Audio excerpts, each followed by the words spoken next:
All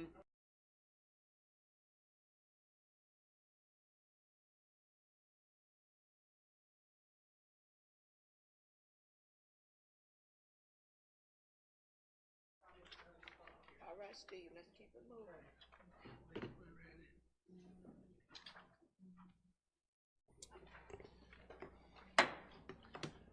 I'd like to call this meeting to order of Lancaster County Council to order.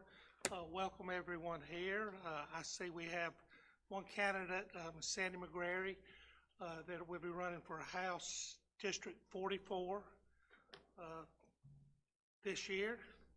And welcome everybody else for coming and those who are joining us online.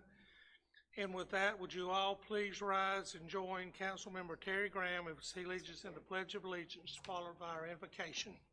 I pledge allegiance To the flag of the United States of America and to the republic for which it stands, one nation, under God, indivisible, with liberty and justice for all. Let us pray. We give thanks for this day, this opportunity to meet as a council, do the business of this great county. Be with us and guide us as we continue to deal with the COVID virus. We make decisions to make our county safe and a great place to live. We ask this in your name. Amen. Amen.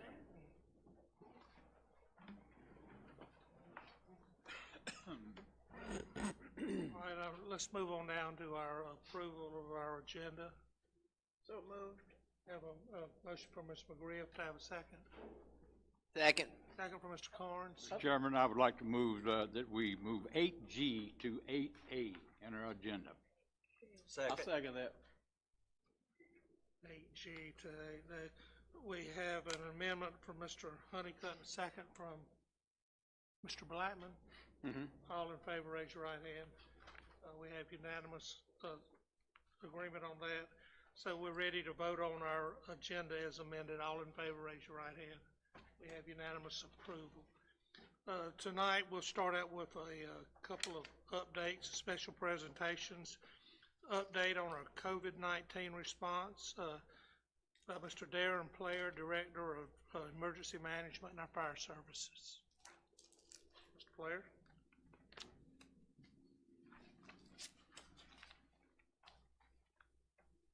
Good evening, and I'm pleased to announce to you that it looks as though the data shows that in Lancaster County we have somewhat of a downward trend going. Now, it's not a steep downward trend, but it is a gradual trend. We've had a few days of spikes in cases. Recently we had an 8. You all get that data. Mr. Willis sends it out to you on a daily basis, and if he happens not to be available, I try to make sure that you get it as well. He copies me on those text that he sends you all. DHEC did change the numbers up on us quite a few days last week, the week before last, about to drive us all crazy as we're trying to trend ourselves and keep up with the data. We don't have anything to back it up other than what they give us, so we can't verify anything. So when they change the numbers, we really don't know what went on. We just get the numbers and move on forward with that. I will tell you that we have most of the agencies in the county that have asked for PPE, we've been able to provide them those items. I don't have a dollar amount, but we've, based on some of the cost factors that I've seen, we've probably supplied, and I'm talking about emergency management, have helped supply several millions of dollars in PPE to the hospital and the other different agencies. We are beginning now to try to stockpile. As long as EMD is able to provide supplies to us, I have put in resource requests, that's what we call them. I put in resource requests for all the public safety agencies in the county. The hospital right now, I've got some things coming in from their last request, so I'll wait and see if they need to do anything else. They're considered a state agency since MUSC owns them. So everything that we've gotten to this point that were for county agencies and MUSC Hospital here in Lancaster, there will be no cost coming to us on. Now, some of the private agencies, a couple of the nursing homes asked for help, some of the hospice agencies asked for help, and we've been able to get information for them. We've also been able to get PPE for them. I have forwarded information to them that the state has given to us on vetted resources, suppliers, vendors, so that they can begin to try to buy, and we'll be doing the same thing. We're going to try to get as much supply out of the state as possible, and at the point that it begins to cut off, and at the state level they are having that discussion as we speak, all the county directors were asked over the weekend to provide the state director of EMD our thoughts and recommendations on how long this should go. Personally, I think they should probably keep funding us and providing PPE to us until sometime in July, maybe the 1st of August. Some of the other directors are thinking at least to the middle of June, maybe the end of June. So where they're going to end up with that, I don't know exactly for sure, but we're going to continue to ask for those things that the agencies ask us to ask for on their behalf. We will continue to assist the hospital. At this point, I have begun to get a few requests in from dentist offices who, just began to open up again last week and a little bit the week before. They're having trouble finding masks and they're having trouble finding gloves. We have found out from some of our own suppliers that the medical procedure gloves are going to get hard to get. Some of them are saying that the manufacturers are telling them it may be next March before that supply chain is rugged and able to sustain itself again. So we put in requests for those. Gloves are hard to get. The shoe covers, booties, footies, whatever you want to call them, are hard to get. Hospitals need those. The coroner's office needs some of those. So I'm working with all the agencies to try to do as much as we can get on material. Hopefully our trend in this county will continue to be downward. If you've noticed the total numbers, we've never come up to those counties around us, even though our population is larger than a lot of the counties that have a substantial higher number of total cases than we do. Today we have 23 active cases. We have been down to about 19 active, but we've stayed above 20 most of the time. So that's where our trend is just basically inching downward. The state does appear to still be on somewhat of an upward trend depending on how you look at the statistics. Okay, Mr. Chairman, pending any of your questions, that would be my report to you tonight. All right, thank you. I got one. Darren, how's our first responders holding? They're in this, staying safe? They're doing pretty good. We initially, the Fire Commission, the very first week, I met with the executive committee of the Fire Commission, and we came up with a downgrade of the number of calls that we go to for the medical first responder program, and we included Clay in that discussion as well to make sure that we were doing things that we're not going to leave them hanging out on a limb, but at the same time, our guys weren't going to be going to anything they didn't need to be at and putting themselves at risk, because nobody really still knows exactly how this particular virus is going to interact with the human body over a long period of time. So they're holding up pretty good. They're going to the calls. The paramedics did have the ability, if they needed assistance, to call on things that we were not necessarily automatically paging them to. We went from 5 signals down to 2, basically. And but the paramedics have been able to call for help if they need it. To the best of my knowledge, they've not been denied that. So, great. Guys are holding up pretty good. At first, everybody wanted to make sure we had N95 masks, but very quickly they began to realize most of the calls they didn't have to have those on. We're providing other things. I've got cloth masks now to try to get out to all the public safety folks for sure, that we can give them so that they can help protect people they're going in to see as well. But all in all, I think they're holding up well. Great. Mr. Chairman, I'd like to thank Darren and Mr. Willis for keeping us updated on the cases in the county. I know we get them and we're constantly asked about it, and so we've got up-to-date information, and I appreciate it for me and my district. We try to keep you all apprised of everything that we can. All right, thank you. Thank you. Next, we'll have an update on our county operations in response to COVID-19 from Ms. Allison Alexander, our Deputy County Administrator. All right. Hello again. Ms. Alexander. First, I just want to thank the council, county employees, and the general public for all of their patience over the past, it's just been 11 weeks since all of this began to impact our operations, although it may feel like it's been a year or more. Today was the first day that we opened up many of our functions back to the public as we entered phase 2 of our reopening plan. It doesn't look like what it did when we were operating under normal procedures in February. A lot of our services are still requiring appointments, and we really want people, if they can do business over the phone or online, to continue to do that, because we want to enforce as much social distancing as we can in our buildings and keep our employees and the citizens safe. So just, again, that reminder to call. June is going to be our first month since March that the county's appointed boards will be able to meet their regular schedule. And then we will continue to live stream the council meetings, the council committee meetings, and the planning commission regular meetings. We've gotten some good feedback from citizens and staff that they have enjoyed being able to watch the meetings remotely and not have to actually come in person, or if they're not able to come in person, they'll still be able to hear exactly what the discussion was at the council meetings. As you may know, the libraries reopened 2 weeks ago on a shorter schedule. Today they reopened on their regular schedule, and we've had a good response from staff and the public, again, being just appreciative that they can re-enter the library. Recreation is our other large public-facing, kind of non-public service department, and the pool is scheduled to open this Friday at Wiley Street. We are having some significant procedural changes. Everyone attending must sign a waiver. That includes the children under the age of 18 need a parent to come with them for their first visit to the pool to sign this waiver. And so that's going to be something we're trying to push out as much as possible in advance of the pool opening, but we know that there will be people who won't get the message, and we just want everyone to help us spread that word as much as possible. We'll also have capacity restrictions at the pool, and there will be staff doing additional cleaning during the day and of the furnishings at the pool. So our next step is, do we go to stage 3 or do we stay in stage 2 longer? And we'll make that determination. The earliest we can make that determination under our plan is next Monday, June 1st, to have it effective June 8th. And again, as Mr. Player referred to, we follow DHEX data and look at the trend lines from DHEX data. So we'll see what happens over the next few days, see if there's anything that changes the path that we're on in terms of our reopening of services. I do want to point out that we are continuing to operate under an emergency ordinance, which expires on June 27th or before that if the governor's emergency orders, emergency declarations expire.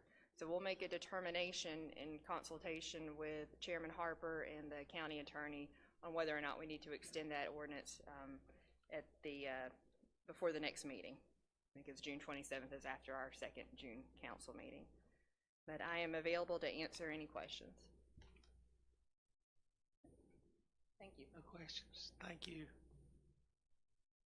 Appreciate that, and we thank all our county employees and first responders for what they've done the last several months, and I've had very few complaints.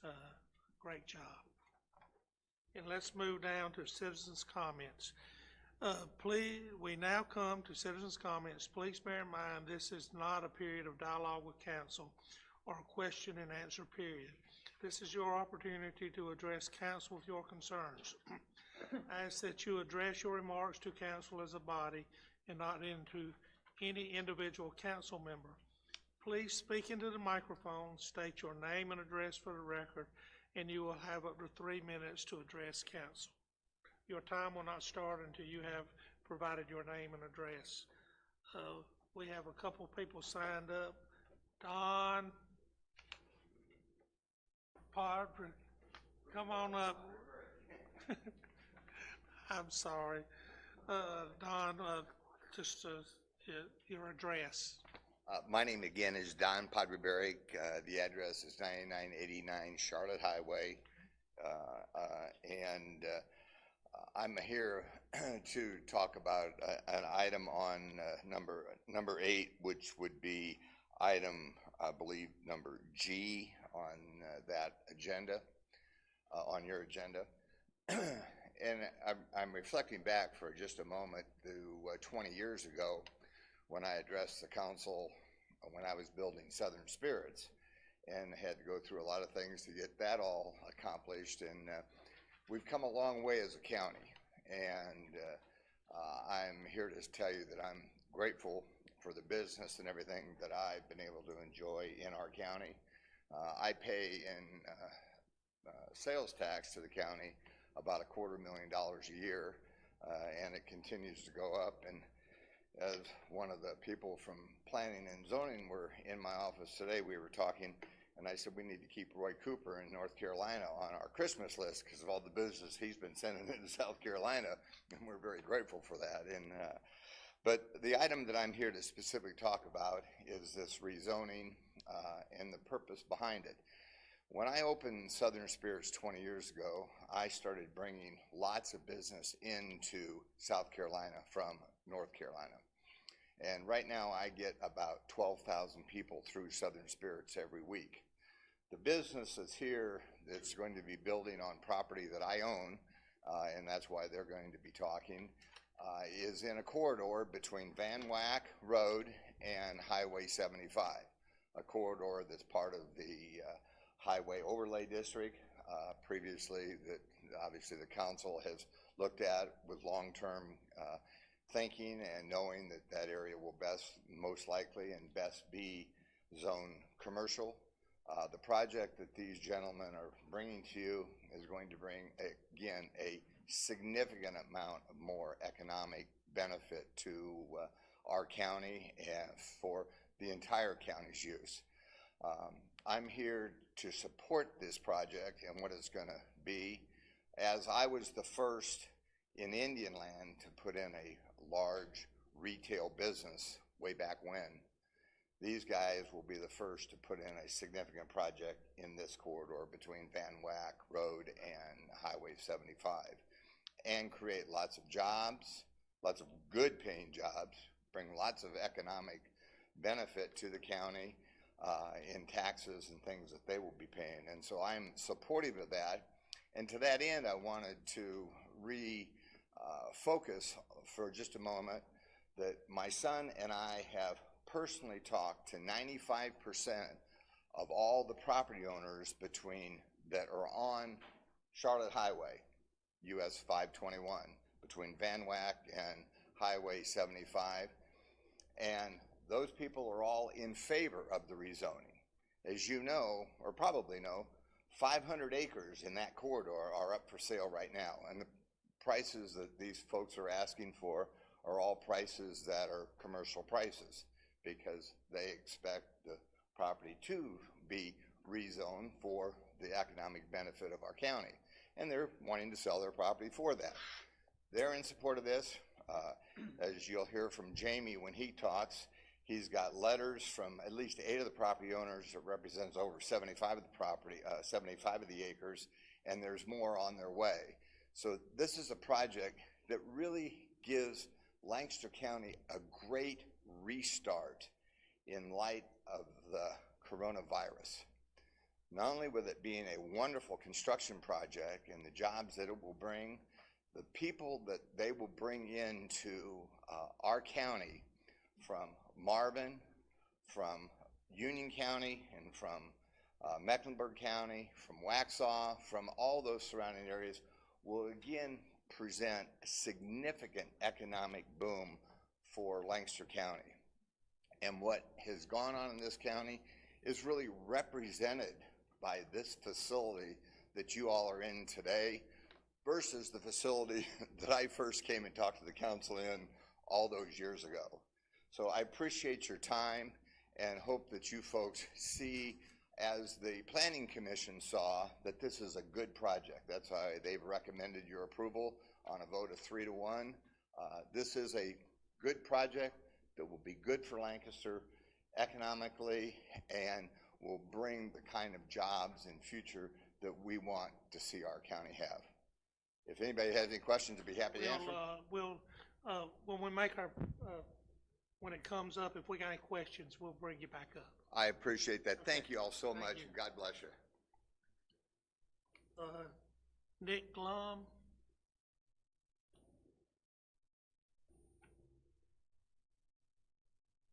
Nicholas Glum, 2029 Palace Way, Indian Land. Ms. Simpson was kind enough to pass you guys out a packet with a letter from Jamie Gilbert, who is sharing his interest in this project and his support, as well as the 8 letters Don had mentioned from property owners from Van Wyck down to 75 that were kind enough to sign support letters for us. And like Don said, he spoke to 95% of the landowners, and all of them were in favor of it, and we have 8 letters proving that, with more to come.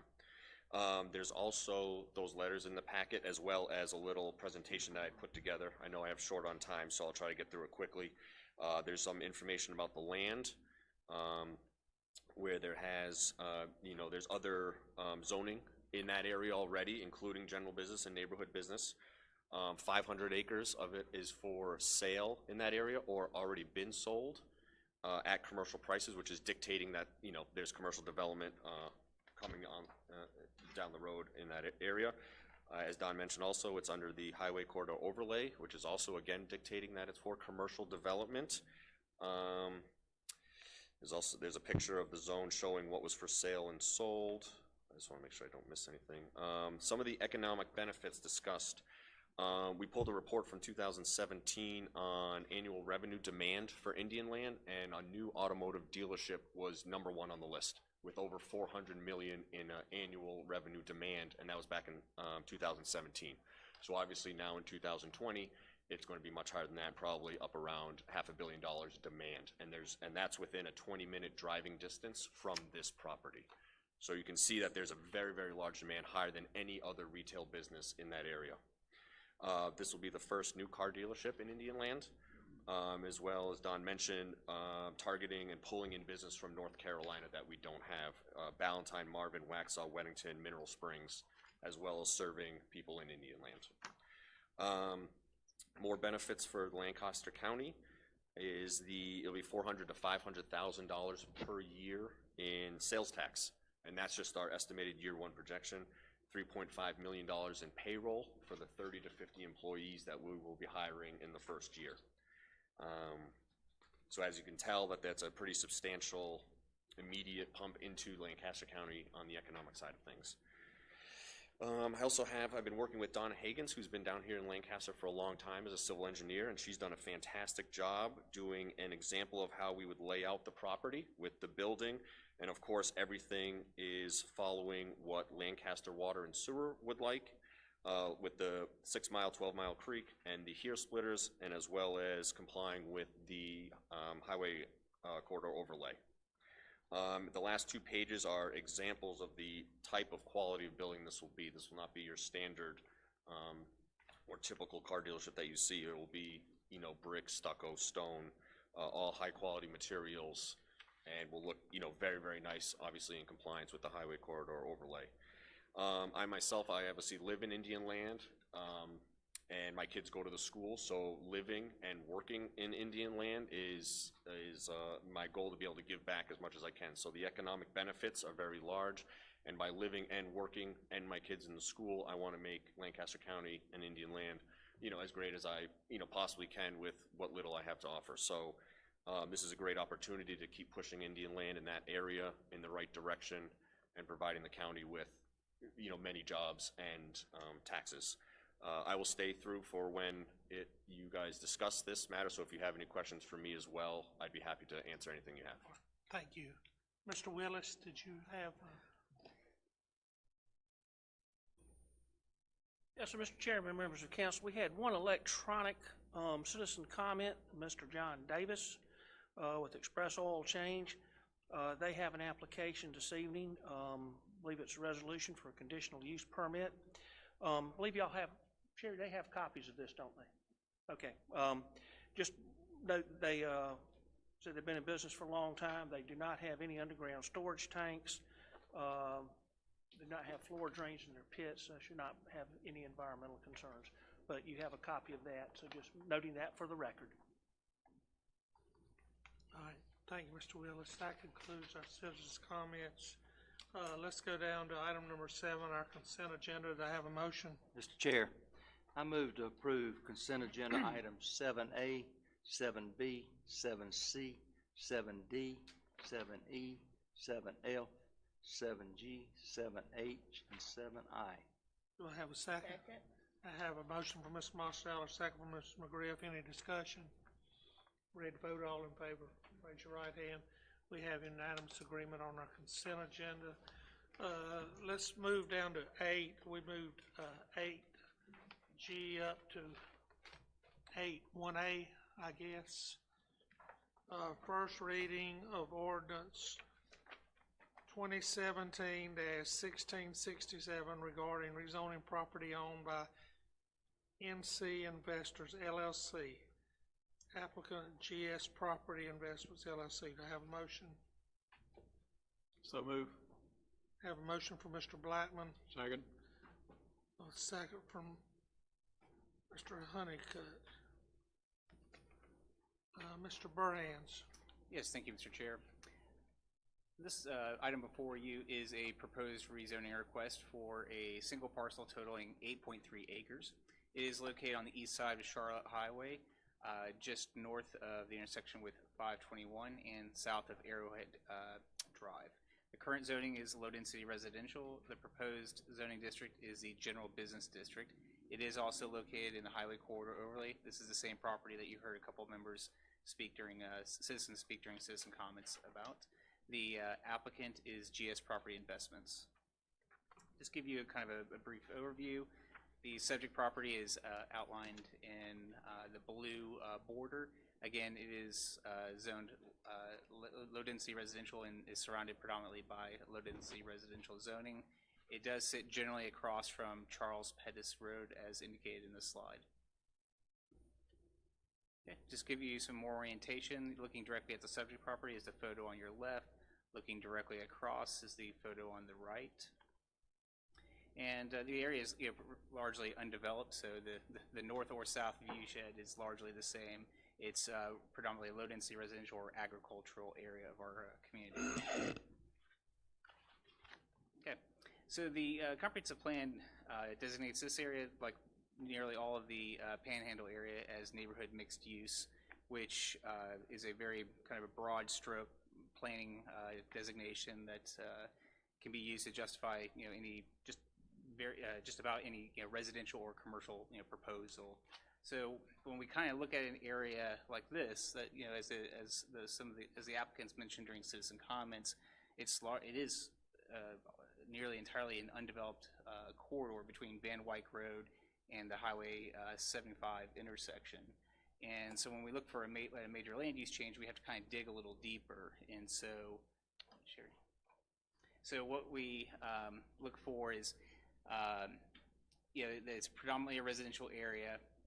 Is the subject property located at an intersection where maybe there's some potential for some land use change? Are there any trends going on in the area that would necessitate a change in the land use? Is there a major infrastructure investment occurring? Is there any sewer? That's not the case here. There is no sewer, and it's our understanding that the proposed rezoning, the projects behind the proposed rezoning, will not bring sewer to the area. And so, therefore, when we drill down into the finer details, we find that this proposal is not consistent with the comprehensive plan. We do agree completely with the applicant that this area will one day likely be a good area for future commercial development. We feel that if we facilitate that land use change by individually rezoning properties commercial, we're going to be perpetuating some of the issues we already have in the northern Indian land area with these independent and kind of somewhat isolated businesses and centers that would currently exist. And what is really needed to properly plan for this land use change is to undertake a master plan for the area. And what would be the plan to bring in the sewer to this community? What will it take financially? How should we plan transportation infrastructure? How do we make sure land businesses and neighborhoods or whatnot are connected in this corridor? Make sure it happens in a well-coordinated, unified manner versus each property developing completely independent in accordance with the base zoning district. So again, for those reasons, we found it not consistent with the comprehensive plan. So the item was reviewed by the Planning Commission at their April meeting. We did not have any citizen comments beyond the applicant's team presenting. However, they did submit letters of support from some neighboring property owners. The Planning Commission discussed this exact issue that I outlined for you, this kind of timing of growth, and that's really what this is the timing right for a commercial rezoning in this area. And ultimately, the Planning Commission voted to recommend approval of the rezoning in a vote of 3-1. Staff had recommended denial for the reasons I've previously outlined. And I'll certainly make myself available for any questions that you have regarding this item. Mr. Chair, Go ahead, Mr. Graham. at this point, after reading and listening to Rock, I'm really gonna have to go with the staff recommendation on this because I know we have talked about, plan development in that area, and we definitely need a master plan, so we won't put ourselves in a position that we always find ourselves in. And what we don't wanna do is have that area turn into a, Highway 74, Cherry Road, or those areas that's unplanned. So, I'm gonna have to go with the staff recommendation on this. Mr. Chairman, this is in my district. And while I recognize the benefits and the plans that this car dealership brings, I am concerned, and I have been talking for 4 years about the Highway 521 corridor and having a comprehensive plan for it. We, as a council, have said we do not want to make the same mistakes that we made north of Van Wyck Road with a hodgepodge of developments, complicated access to 521. There should be a master plan. So my question is, when can we get a master plan and how do we do that? Mr. Chairman, Go ahead, Mr. Carn. I agree with Mr. Graham that we need a master plan. A master plan has been talked about for 4+ years. But we've talked it and talked it and talked it, and we haven't had any action. We do have to look after the residents there who, as we've talked about before, have legacy property that is their sole investment. They are looking at this property. They've been there all their lives, and they're wanting to cash out and move outside of the growth and development, which I don't discount that they need to do. So yes, we need a plan, but I don't know that we need to hold people hostage to get the plan. This may be the impetus for us to get the plan going finally. So I think we need to be open to what advantages this brings and what it can, where it can move us in the right direction of trying to get a plan done. Mr. Chairman, if I might, 521 has been developing since when? The late 1990s, 1980s possibly. So councils before us have had the golden opportunity to do a better job in planning for the 521 corridor. And it seems like we talk and talk just like we do about impact fees, and things get delayed and delayed and delayed. And here we have an opportunity where there's a LDR, low density residential parcel. First of all, I would never build a home on that property. I would not want to be on the traffic of 521.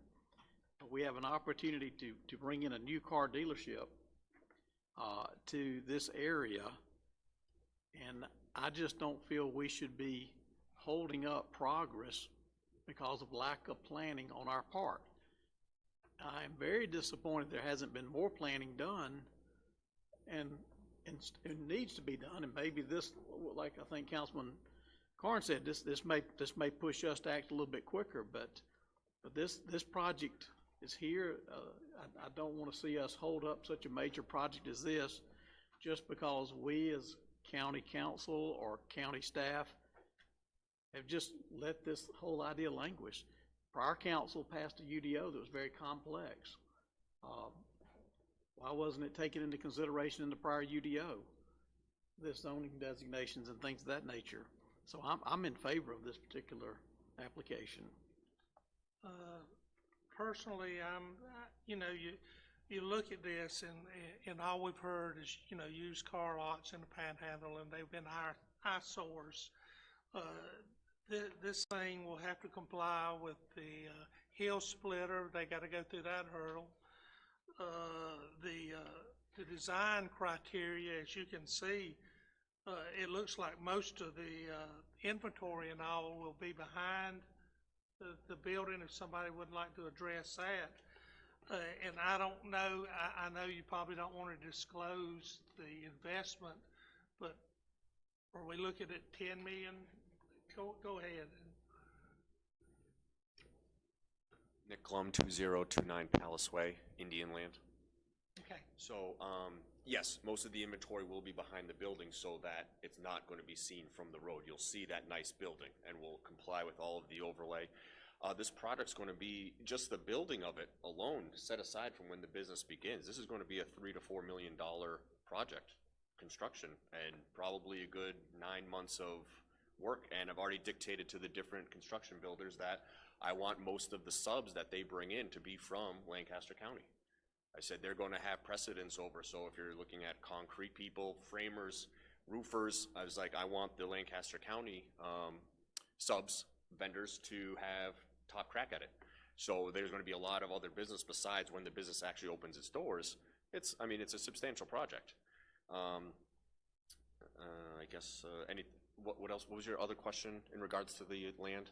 Oh, and we are in compliance with all of the here splitter setbacks, the different waterways, the 6 Mile Creek, any wetlands, they're all there on that description that I had Lancaster's own Donna Hagens do, and she does a great job by following all the rules that are required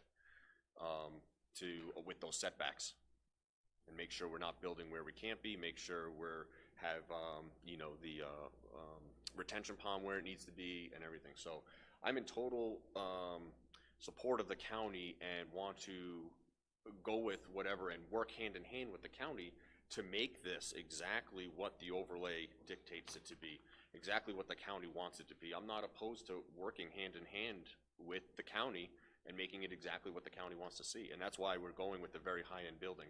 You can see from the 2 pictures, for examples of the dealership, that the whitewashed brick and stucco with the columns, that's the look of the building that we're leaning towards. So that's going to be a very high, it's going to look more like a law office than a dealership. And that's the kind of standard we want to set in this area of Indian Land and on 521. Let us be your standard. Let us set the precedence for anyone else that wants to put a business in that area. We can set a standard that everyone will then have to comply with. They won't be able to come to you with a rezoning application or a business idea. They're going to look and see our building and our business and say, wow, that's how he got this done. We're going to now have to step it up to those standards. So it's going to set a precedence for everyone else that wants to put a business in that area. And I think that's very important. That is your way to begin your master plan. It'll be like, okay, we have a first stepping stone. Without your first stepping stone, you're never going to get to that master plan part. It'll be 5 years from now and we're still talking, well, how do we, joint these? All of these different properties are for sale separately. They're not all for sale combined. Plus, and if they were, we're talking, tens, hundreds of millions of dollars. Who is necessarily going to step forward with saying, I have $500 million to buy all this property and do this master plan? I would love to do that if I could, but it's not going to happen. So we need to start somewhere where you can set an example, set a standard, have a successful business with a lot of tax dollars to the county, with a lot of jobs to the people. And following this COVID-19, we're looking to probably open somewhere that March, April, May time next year. If this does go through, that's going to be a lot of jobs and money to the county that is needed in a time like this. Following something like this, it's very important.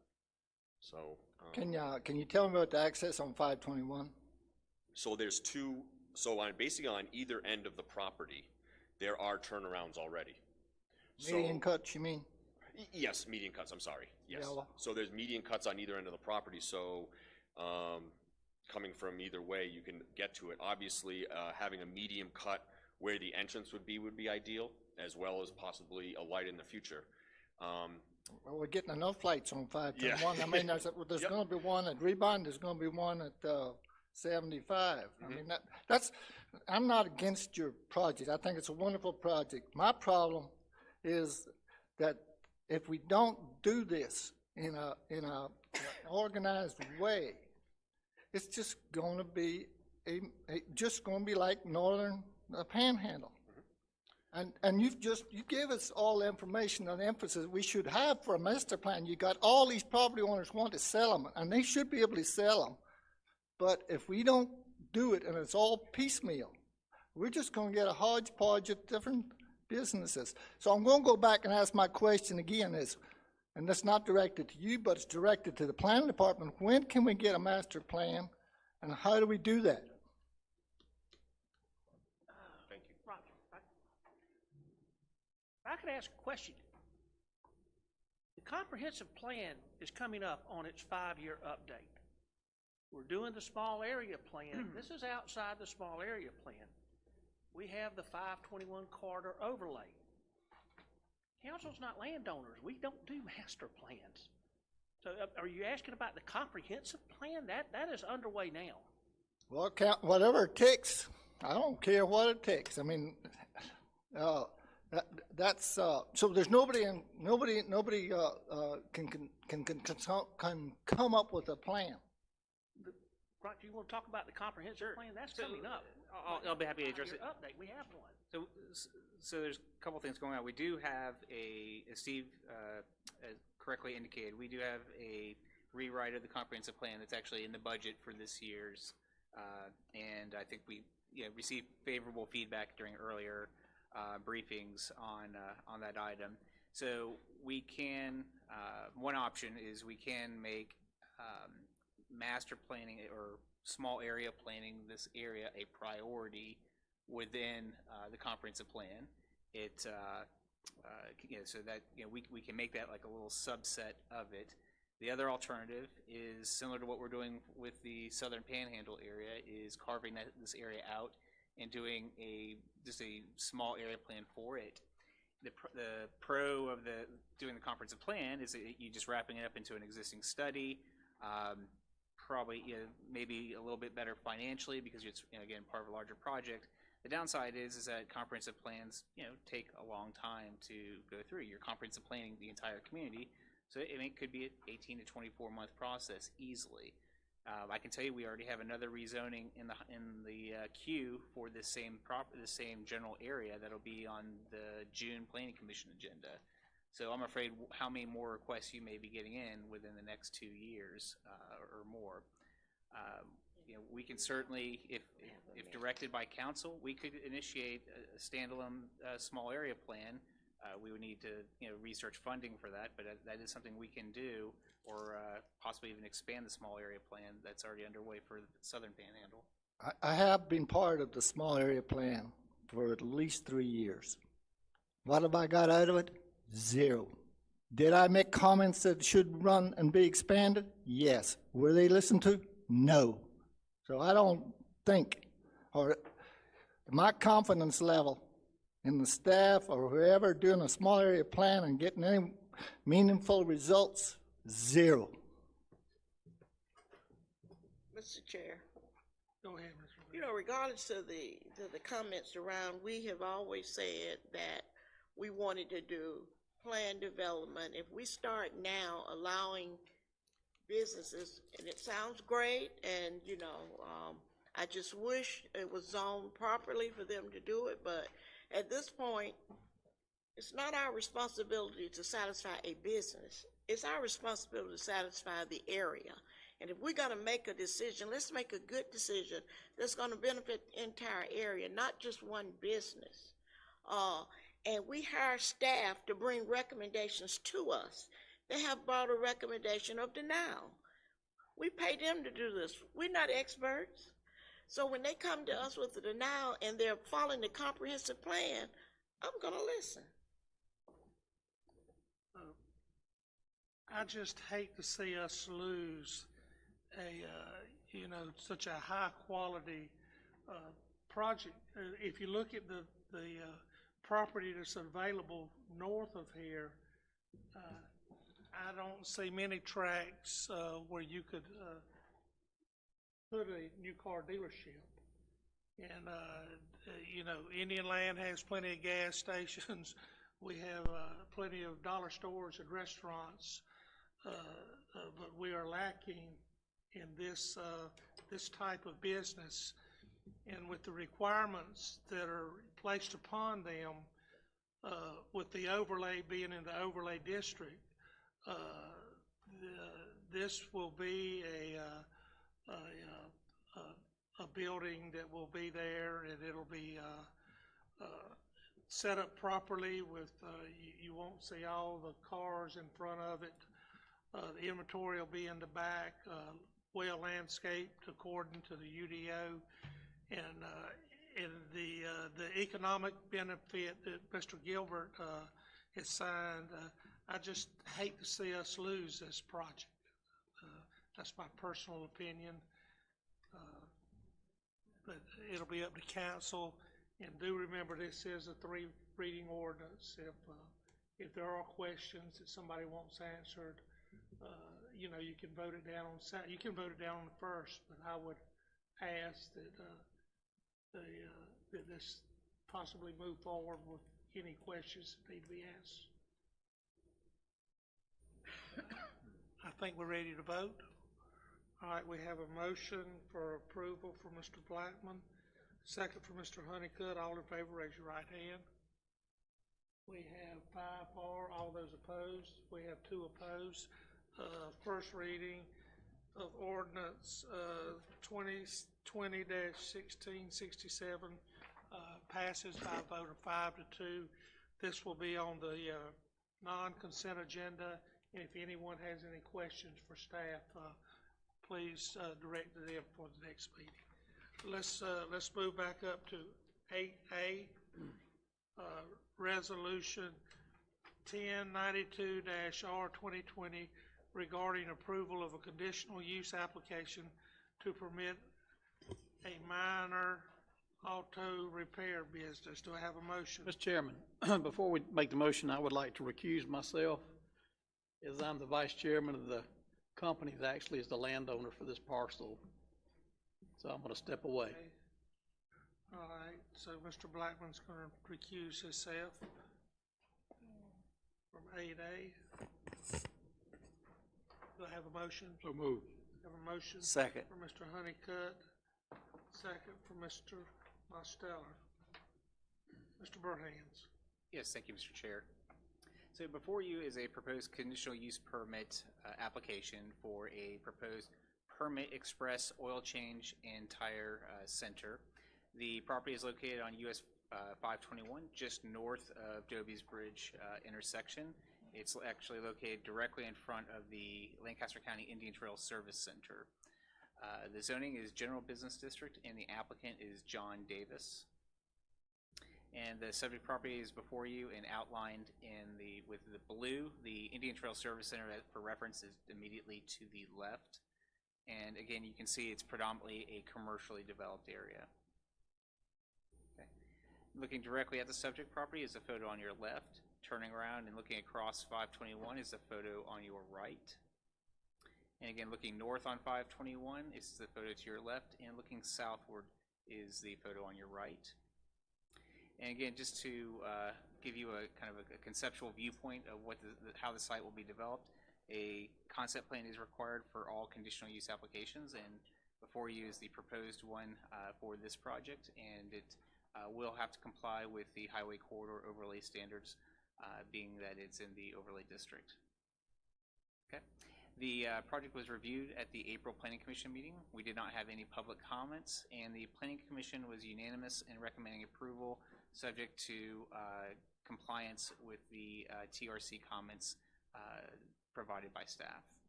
And I'll certainly make myself available for any questions you have. Any questions for Mr. Burhans? Hearing none, I think we're ready to vote. Have a motion for approval. Resolution 1092-R2020. All in favor, raise your right hand.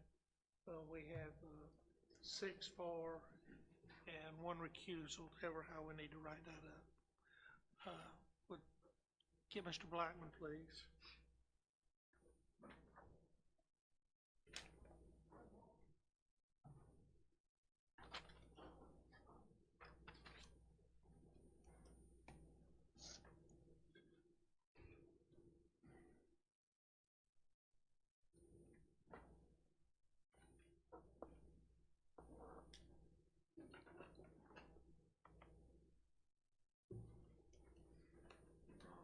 Let's move down to 8B, public hearing and third reading of ordinance 2020-1652 regarding redirecting bond funds from fleet maintenance construction to the renovation of the new EMS headquarters. So I guess, first of all, I have to have a report from staff. Is that correct? Let me get my cheat sheet. Report from staff. Mr. Willis.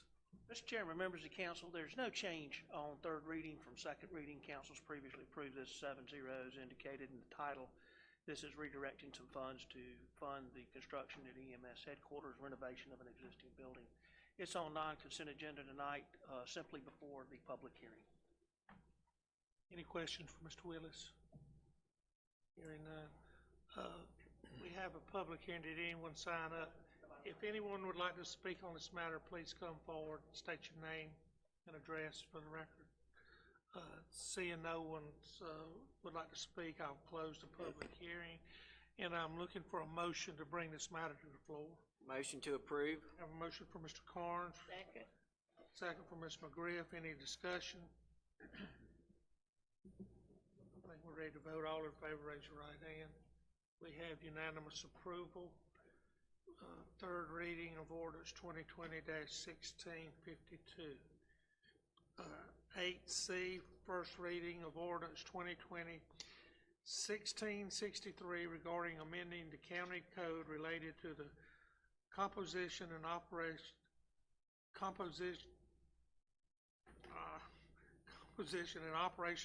of the Fire Commission. Do I have a motion? Move to approve. Second. For Mr. Mosteller. A second from Mr. Blackman. Mr. Willis. Mr. Chairman, members of council, this is first reading of an ordinance. Would note that we have Darren here.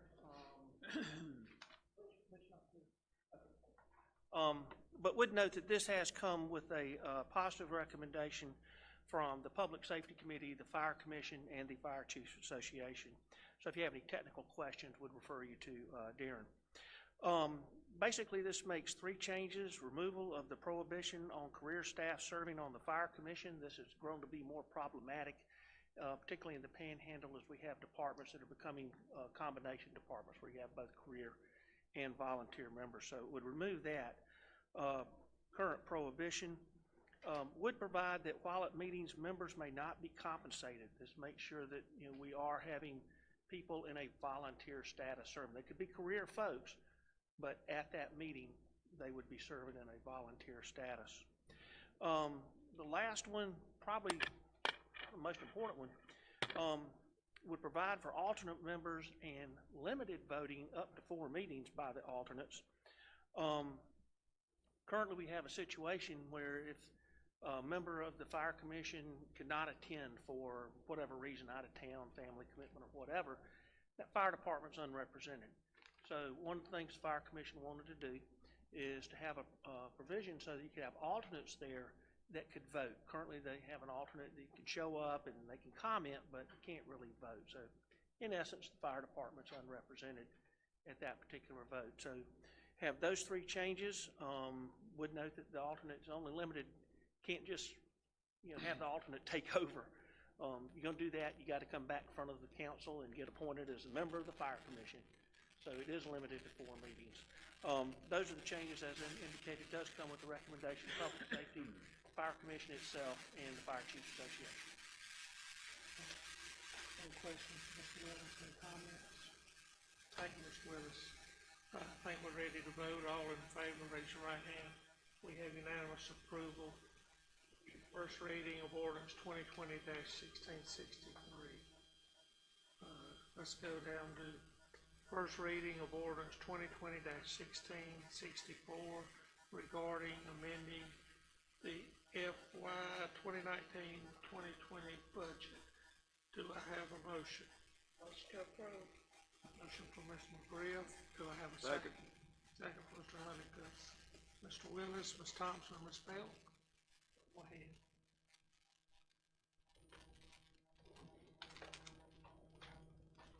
I can cover some highlights, but as always, anything to do with the budget, I defer to the lovely ladies on my right. Budget amendment amends the current fiscal year budget.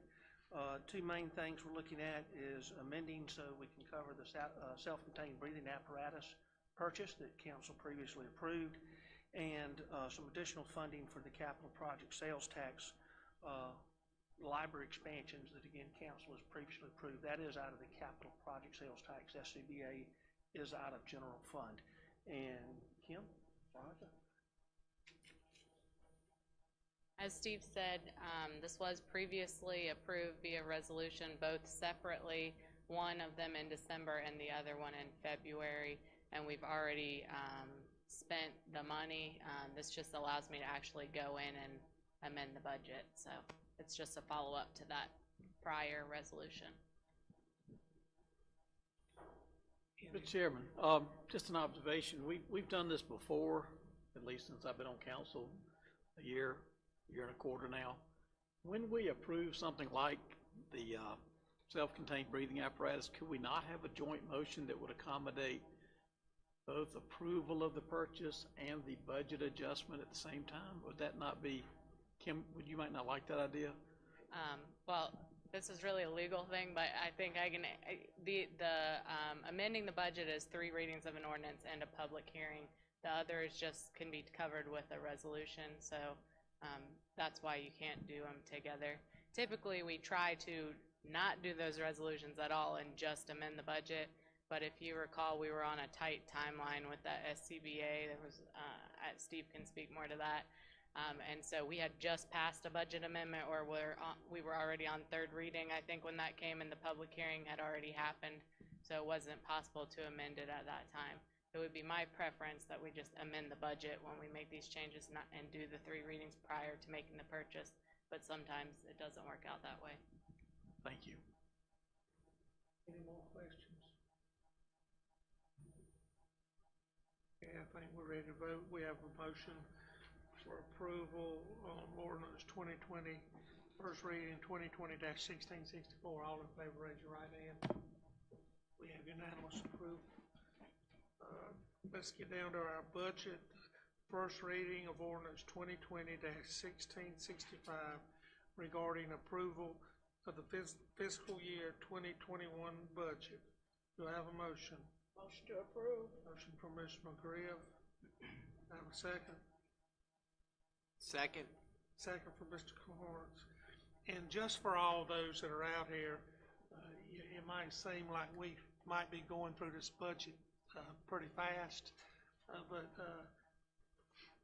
but we have had a budget workshop. I don't know how many hours it was, so the council has been through this, and we will be talking about it, but I don't think we won't be going line for line.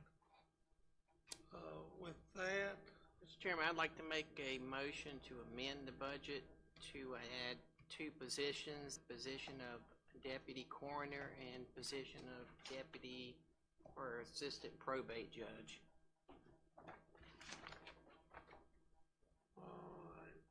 wait, did we vote on the, I hadn't even voted on the, I got the motion in a second, but I didn't vote on it.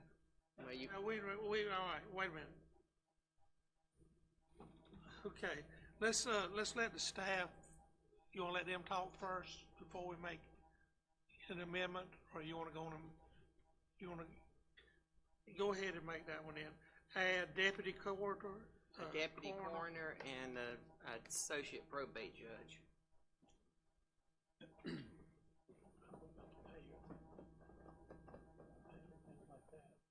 I have a second? Second. Second from Mr. Honeycutt. Have a motion, amendment from Mr. Carnes, Can we discuss that? and second from Mr. Honeycutt. Let's get into, let's discuss the budget first.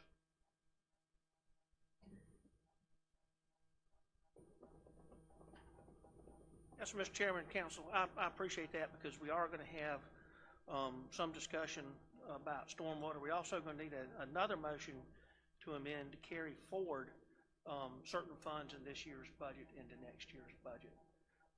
So Kim will be covering that, but a couple of bullet points, as the chairman indicated, Council's put a lot of time into this already, both at the administration committee level and at the committee of the whole level. So I'm going to kind of cover things a little bit rapidly tonight.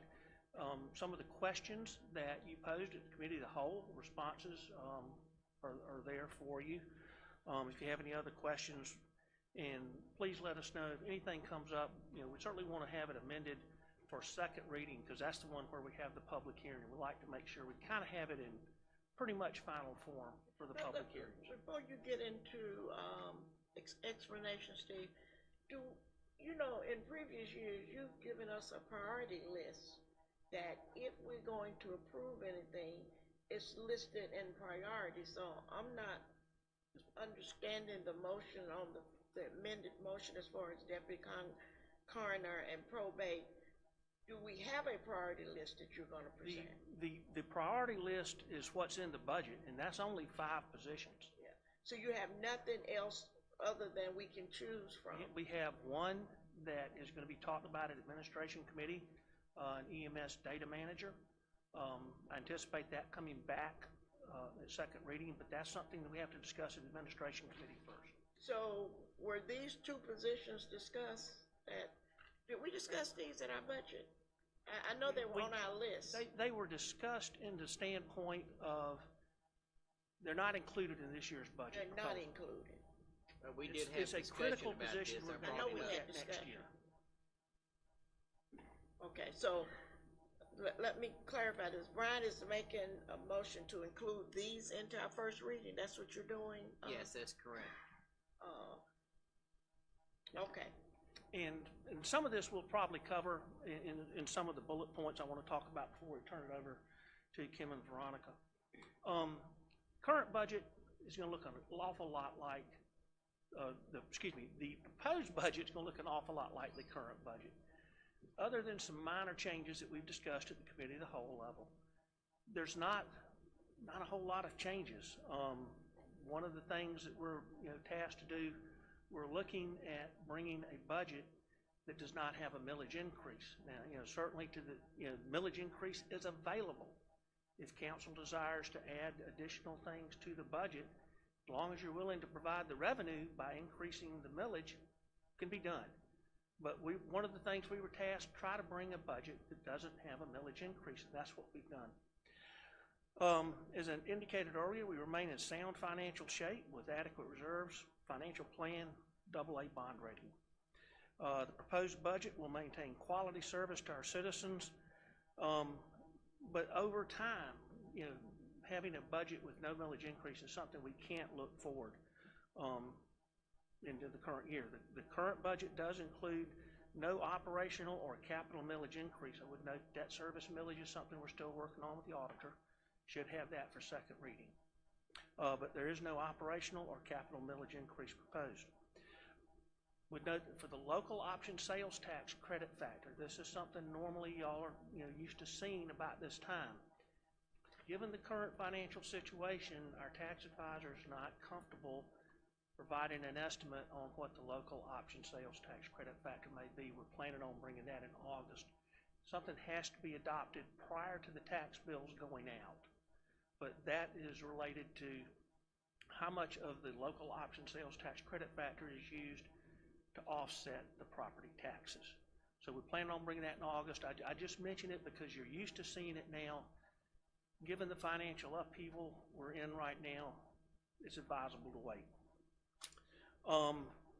We do plan to take advantage of some of the growth to cover some things that we just simply couldn't help. Health insurance, driven by the state. Detention center, food and medical care, population-driven hospital security, demand for service in an underfunded state program.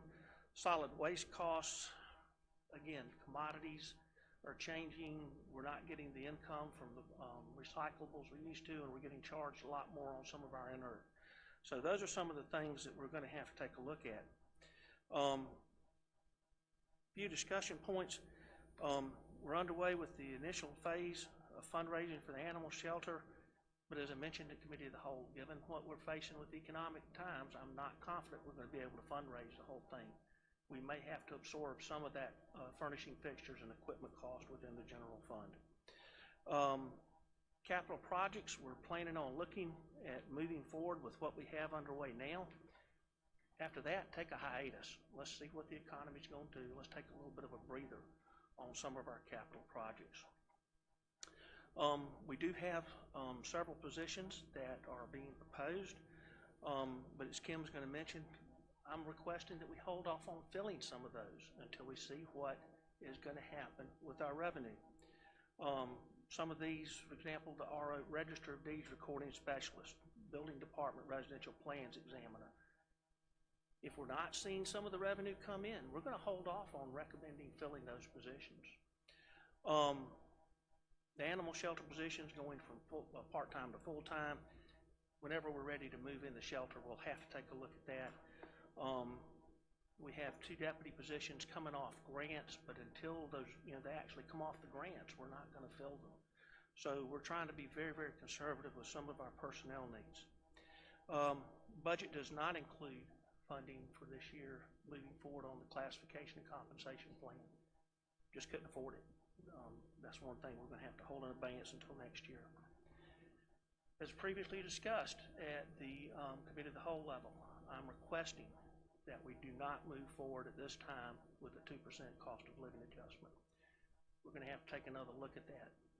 Something that's come up since we had committee of the whole meeting, I need to let council know about. Already talked about state health plan. It's going up 6.7%. Statewide, across the board. Can't be helped. We already had that figured in. Workers' comp is only going up to the extent we've added personnel or the salaries have increased. So that's going to be pretty level. We were just informed late last week, property and liability insurance going up across the board 21.1%, a little over $220,000. We're going to have to go into some of what we had set aside on the 2% cost of living. I was hoping to hold that for a reserve and then see what happens in January. Come back to council, discuss where we are, and see what the scenario is at that time and potentially move forward then. That's going to cut into that. And would note that it's not anything that the county staff has done. This is something that's across the board. The national reinsurance market is driving it. California wildfires, law enforcement claims, and of course everybody's aware of communicable diseases. As of July 1, national insurance, or the reinsurance that the Association Insurance Trust uses, and everybody nationwide is pretty much doing this, they're specifically excluding any communicable disease coverage. You have none. State Insurance Reserve Fund is planning on leaving the folks they cover with no coverage. SCAC Insurance Trust is planning on keeping $100,000 coverage so we can at least provide a legal defense for the members, so we would have that benefit. That's driving some changes that we're going to have to be talking about on a staff level. Number one, a lot of what and this is going to affect our revenue, which is why I mentioned this. Rental of county property, whether it's the historic courthouse or renting out parks and recreation for tournaments and all that, it's going to be stopped for a while until we find out exactly what's going to happen with the insurance markets, because one of the things we have is we have a requirement. If you're going to rent out the property, you have to have a certificate of insurance so that if something happens, one of your guests falls and trips or whatever, your insurance is paying for it, not the county's. Well, one of the things we have to look at now is certificate of insurance for communicable disease. As we just talked about, can't get those right now. So until we get that ironed out, it's going to have an impact on some of the revenue that Kim might otherwise be looking at. You have the budget message in front of you. I'm not going to list all that. You have a lot of the capital one-time projects listed there. When we get into the discussion, stormwater, there were some questions that came up at Committee of the Whole. Tried to answer some of those. And basically, what we looked about at the Committee of the Whole, for the vac truck, we're proposing this year to just contract out that service. We're not looking at buying a truck. That's about $400,000 and 2 people to run it and all that. Well, let's contract out the service and see exactly how much of it we're using in a year. And then next year come back to y'all and say, well, we either need to continue contracting or we're using this thing an awful lot. It makes sense to buy our own. Don't know what that's going to be until we have the data. Can't really tell you. So on the vac truck, it's just contractual services. We do have some of the fund balance. Councilman Carnes has asked that we look at a project that's up in his district, Black Horse Run. Man of War we're taking care of with capital project sales tax. Other thing we need to look at, and we have some slides when we get into the discussion, is taking a look at the stormwater service area and identifying just what the heck do we have. For a lot of the recent stuff, we have as-built plans, we have GIS, a lot of the old stuff that's out there that was DHEC approved. We don't have plans, so we're going to have to engage surveyors to actually go out, identify where the lines are, shoot them so we can map them, then have somebody come in, video them so we can determine exactly what kind of condition they're in. I kind of look at where we are right now with our stormwater system. It's where the state legislature was about 30 years ago with the road system. We're to the point we need to start making some incremental improvements. If we don't, years down the road, we're going to be spending big bucks. And I think it'd be better to just do incremental now. During the coming year, we're going to closely monitor our financial status. That's something that all of us are concerned about. And we're going to be reporting back to the administration committee and through the administration committee to full council regularly on that. We're in a good position now because in the past we've been conservative. And this is no time to abandon conservative budgeting. And in closing, before I turn it over to Kim and Veronica, our focus on fiscal year 2021. 3 things we're looking at. Maintain service levels, protect our AA bond rating because that's going to save us in the long run as we have to borrow money, and protecting the fund balance, which is directly related to the AA bond rating. As indicated, we will have to have a motion, we can cover that later, to carry forward some items in the current budget. And Kim? Steve, before Kim get into that, can we ask questions so she may be able to cover them in her presentation? I've got a couple of concerns. Can we do that? What would you rather do? Would you rather go over or questions first? I don't have like a specific presentation, so y'all can just ask me questions. Okay. First of all, the 2 positions that Brian mentioned, can you get us a cost to implement those? What would that total cost be if we do decide to include it in this year's budget? The other thing is, Steve talked about the stormwater needs, and will that be paid out of fees, or will we have to get that money out of general funds? Will it be paid out of the stormwater fee pot of money? The other thing is, we talked about the workers. What's the name of the Convenience site. The Convenience site workers. And you mentioned in here a 50-cent increase. I'm telling you, that is not going to cut it. At $7.75 an hour. What is minimum wage? $7.25. I mean, yeah, we got to do better than that. I know we talked about waiting to the first of the year to give everybody 2%, but 2% of $7 is not very much. And so if we're gonna give those convenience site workers an increase, let's pay them a decent wage for what they do. That's all I'm saying. One thing, the question you asked about the stormwater fees, that is coming out of stormwater fees, not coming out of general fund. Okay. That's not coming out of general fund. The convenience site workers, we looked at some available funding we had because we had a position that Jeff Hammond, clerk of court, was not going to fill. And so we looked at utilizing that. we're back to the same thing, whether we add other positions or we increase salaries or whatever. As long as council's willing to say, we're gonna have a tax increase to do it, that's fine. Our charge was no millage increase, and that's what we've done. The millage is available if council so chooses. I think But if to the the extent we need's start there, doing that, I think if the need is there, we need to look at that.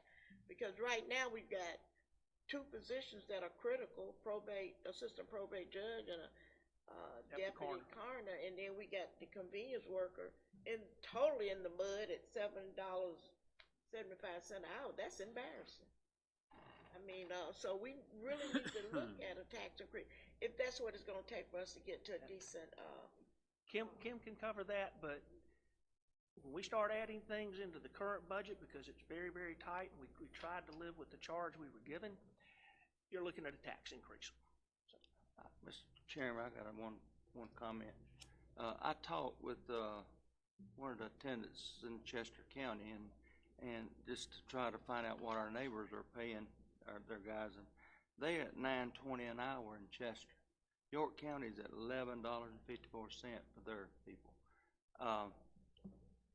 These guys have the worst working conditions of anybody in our county. I mean, work in the cold and the stink, and they help people get stuff out of their cars. I mean, we need to give these people a raise. I understand our problem right now. I don't see us going to no $11 a big kind of raise, but we need to give them more than 50 cents.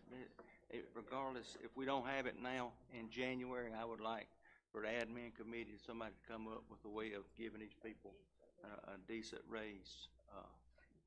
Certainly can, because by then we will have hopefully a little better feel for where the economy's going. Again, up to the millage cap, council can add additional things, but it's going to require a tax millage increase. I just wanted to know that. I know we don't never spend every penny that's budgeted. No, sir. And it looks like there might be, before next reading, will we have a pretty good idea of what we're looking at left over from this year's budget? Well, that's part of the audit process, which, until the budget closes, you can't really. I know, but it's all projections, based on trends. It's all projections, and to your point, if we wait till January, we'll probably, we have 6 months on the next budget and see where we might have some savings and all that, but that's a policy decision, so. Mr. Chairman, a couple of questions. Go ahead. For Mr. Willis. Mr. Willis, could we get, for the next meeting, if Kim doesn't have it now, what a 2% increase would be for our employees? I'm talking about total dollars for our employees. It's in here. Fringe, it was about $603,000. Okay, $603,000.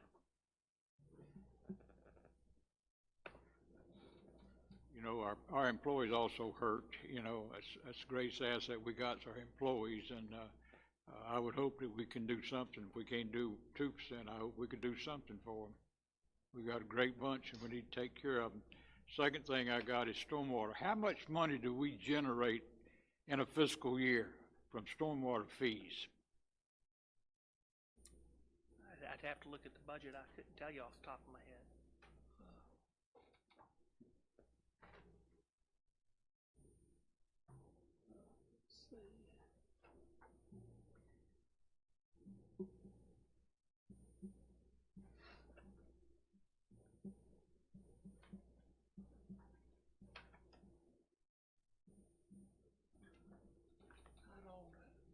Give me just a second. I'm just getting what we collected this year. I know next year has some increased growth, but I'll give you some actual.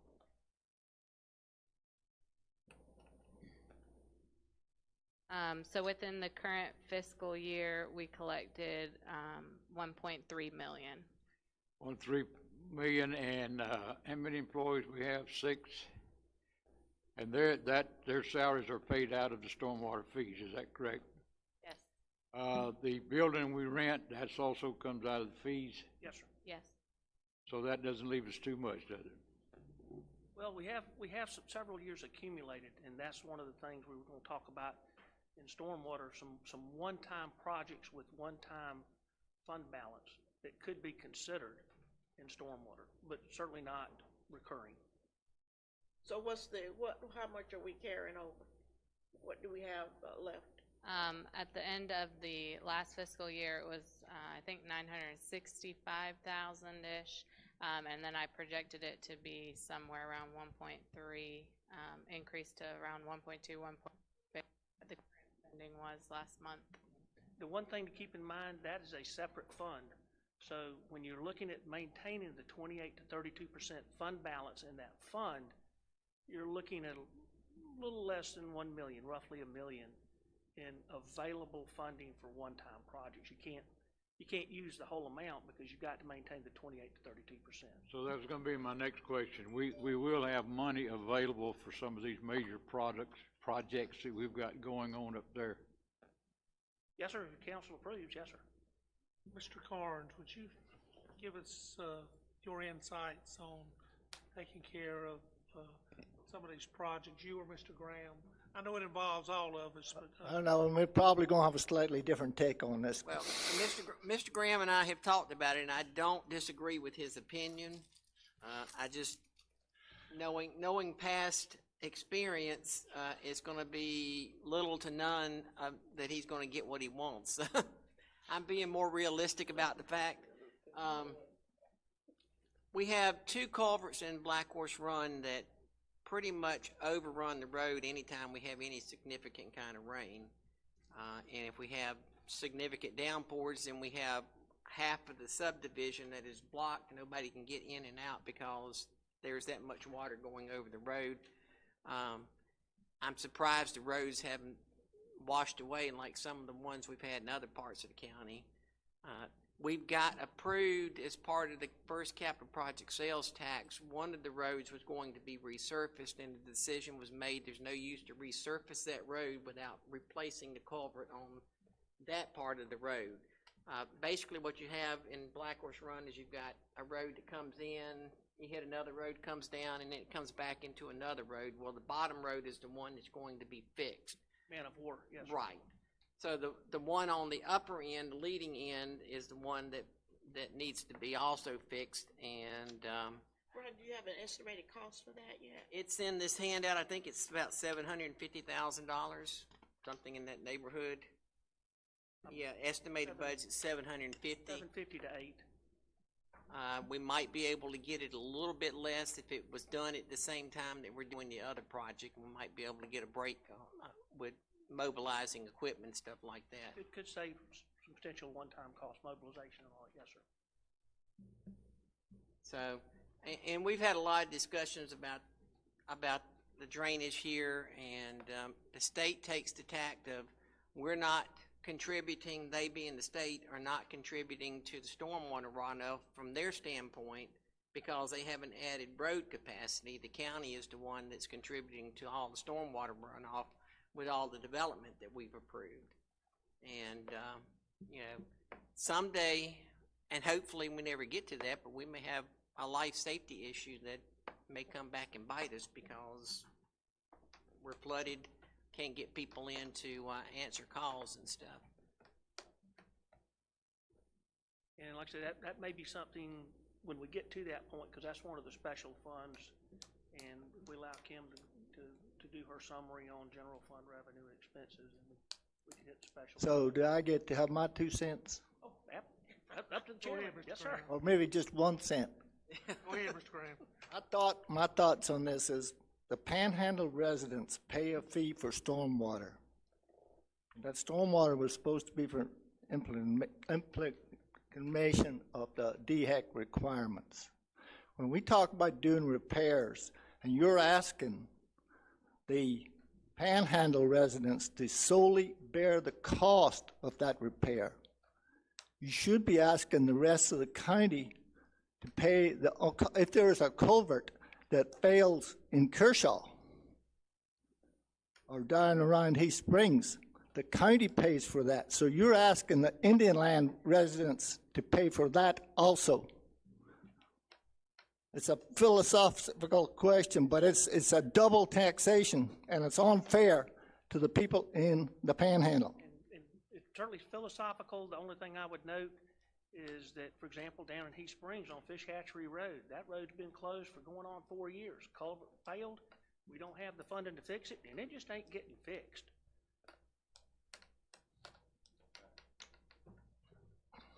Well, evidently, the stormwater fee's too high if we got all this excess money. It took several years to accumulate it again, and, you know, we need to use it on. It doesn't matter, I'm sure the Indian land residents would like some of their stormwater back, even if it's only $5. Mr. Chairman, I'd like to address that issue myself. And I've had this conversation also with my council members from up that way.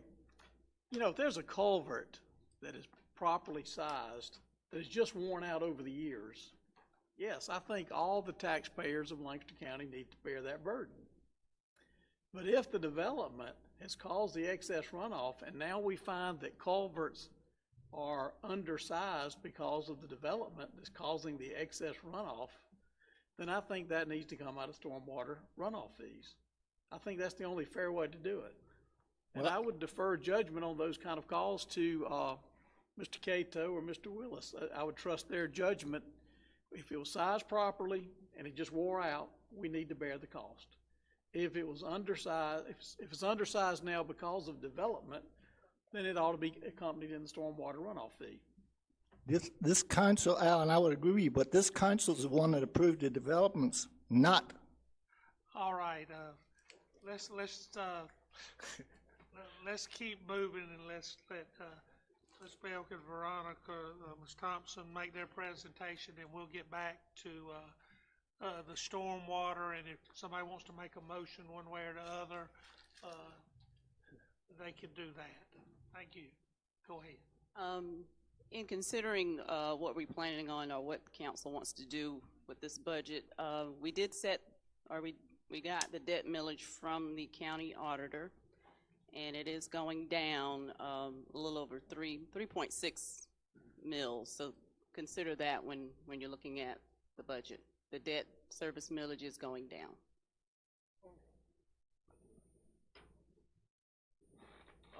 Kim, I have a question. Yes. My usual famous question from admin and committee of the whole. Have you now gone through and looked at the wages and salaries of each department Yes, we to did. make sure you're spot on? Yes, based on the information. Yes, that is in payroll right now. Yes. I'm not saying that there couldn't be a mistake, but, you know, Yeah, yes, but I mean, in but general, you yeah. remember I asked questions on a lot of them, and you said you looked into them, so you've looked into them. We did, yes. Okay, thank you. I trust you. Just to echo what Veronica said, that the debt service millage was not included in first reading. We were still working with the auditor to get that finished up, so that will be included at second reading. And I think she certified it at 7.6 mils, and it was at 11 last time, 11.25. So that is a decrease overall. I did make some notes in the agenda item summary as far as some changes I had to make. They were things that I had covered at committee of the whole and should have been anticipated for the most part, other than I followed up because of Councilman Blackman's questions at the admin committee meeting about some savings in the family court budget, I think is where that position was, with the clerk of court, and he did tell me that they would not be renewing that position, which is where that 50 cents came from, just that was what that could pay for. That's the only way that I came to that 50 cents. Other than that, the only other changes is we do have the complete budget package, so capital project sales taxes in there, debt service, and the state accommodations tax funds. Capital project sales tax is mostly just what's remaining for the library that y'all had approved that maybe isn't on POs yet. A lot of what's going to be spent out of capital project sales tax next year is actually going to be carried forward from this year, and we'll do that as part of the audit process, so you won't see as much plan to be spent there in the current budget detail pages if you look at those. On the state accommodations tax funds, I told y'all that That committee, we have some vacancies on it. Y'all are gonna have to, add some people to that committee before we can decide who the recipients of that money will be. Veronica and I are monitoring, to see, we had originally thought around $300,000 would be available just based on past year's collections and what we hadn't spent, because we have a time frame we're supposed to allocate that money by, based on requirements at the state level. We're just waiting to see exactly what comes from the state. We get that check after June, and we're not sure if we're gonna get as much as we were anticipating. So that'll be something that committee has to take into account and for the future year as well, if that will be down as part of the economic impact of COVID. So that will come to you at a later time in a resolution. Other than that, I didn't have anything above what Steve said. Again, we will need a motion tonight.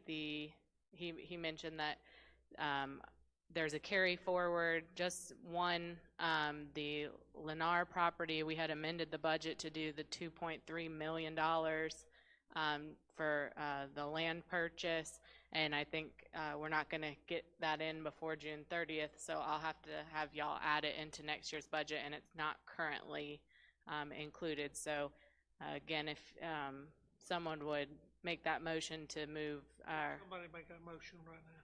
to add 2.3 million. I make motion we add $2.3 million into next year's budget for the purchase of the property. Second. Second from Ms. McGrail. Let's go on and vote on this motion, then we'll discuss, Mr. Cohen. Any discussion on this? All in favor, raise your right hand. We have unanimous approval on that amendment. All right, thank you. Let's get back. I'll let Mr. Carnes speak on his proposed amendment. All right. I believe, if I'm not mistaken, that when we were meeting in the committee of the whole, that as part of the backup information that we had, there was requests that came from both the coroner and the probate judge for those positions, and there was dollar amounts that were in those requests.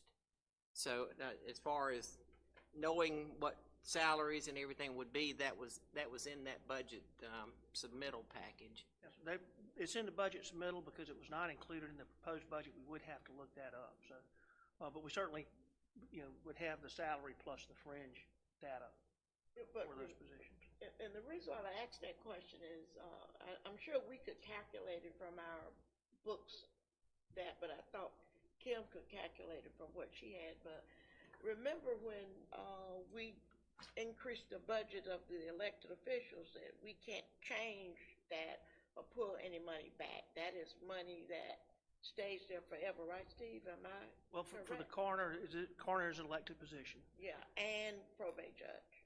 Probate is elected as well.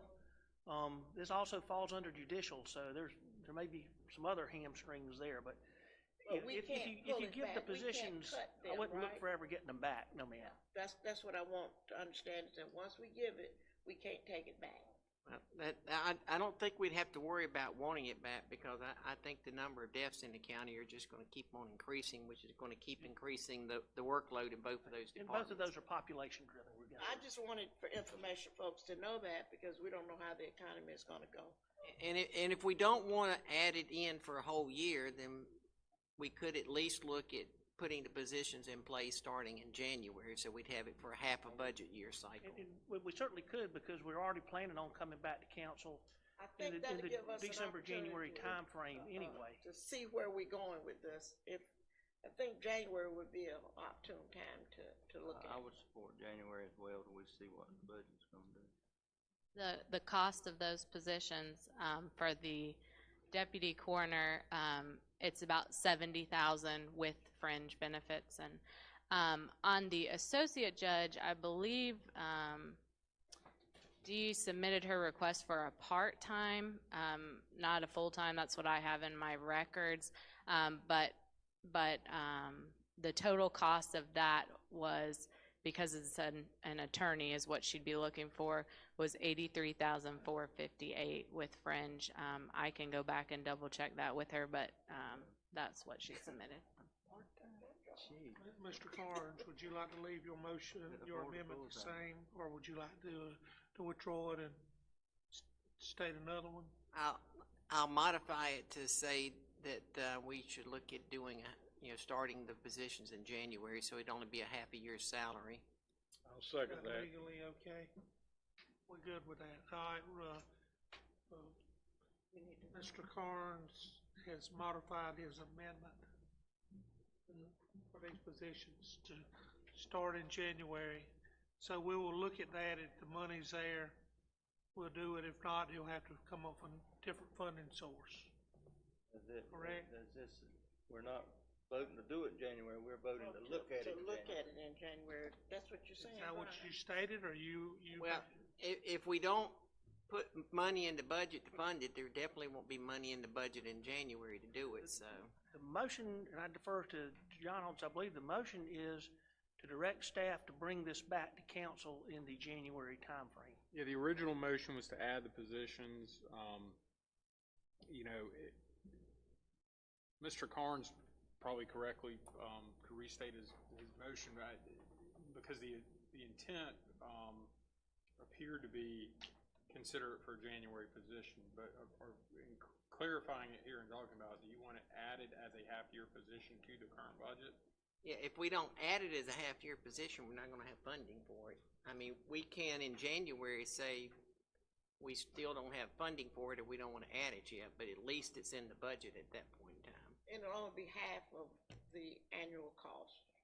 We'll be looking at half of that cost. That's correct. If you, here's where we get We can kind of put it technical. in, but we can always take it out. If the motion is to Mr. Willis, actually if I add it in could- January, we've got to amend the budget to include that. Yeah, that's right.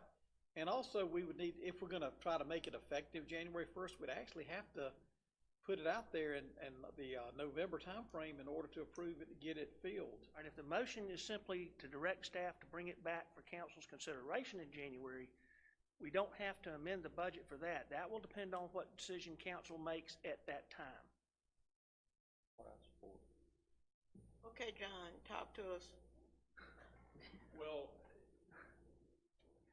as a procedural standpoint, I mean, technically, Mr. Carnes could withdraw his motion and remake it in any manner that he chose.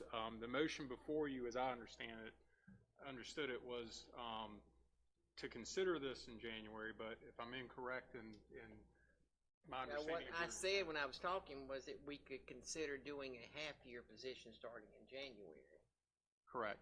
So is your motion then to add these to the current, amend the current budget to add these two positions as half-year positions coming on in January? Yes. Does a funding source need to be Hey, could you add if the included budget in that? accommodate? And that'll give us some leeway. If what? If the budget, allows. Unless otherwise directed, it's gonna be a tax increase. We'll have to increase millage. Correct.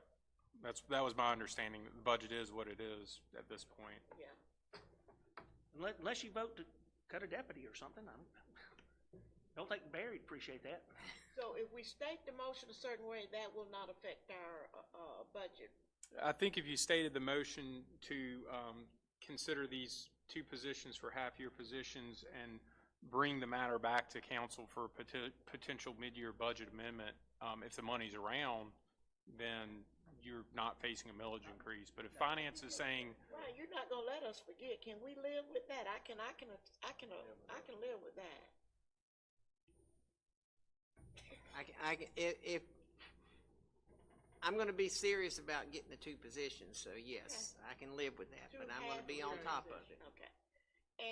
And I got two of you said that you're going to consider it, so I know. And I got Mr. Honeycutt in my pocket over here, so.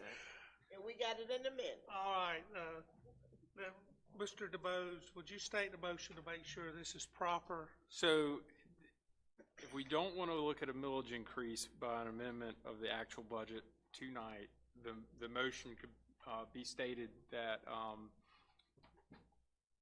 y'all want to consider deputy coroner and assistant probate judge positions in January if the budget essentially pans out where y'all have money to do that, or that you want to consider adding those positions with a mid-year budget amendment. You satisfied that, Mr. Carnes? I'll accept that. And you, Mr. Honeycutt, does he, Honeycutt says he wants to add them, so. you second that? I second to add them. If we wait around come January, we won't get them. And we'll have to wait till the next fiscal year, that budget to get them. Well, that Those people original need 'em. Anybody motion, that's gone to the probate judge in that department, you see how those people are working. They're working tremendous hours and they're trying to get the job done. Same thing with Carla. We're having tremendous deaths in this county and she needs some help. As simple as that. So as a point of fact, as I understand it, a motion to amend to add these positions to the budget, according to finance, necessarily requires a millage increase if those positions are added.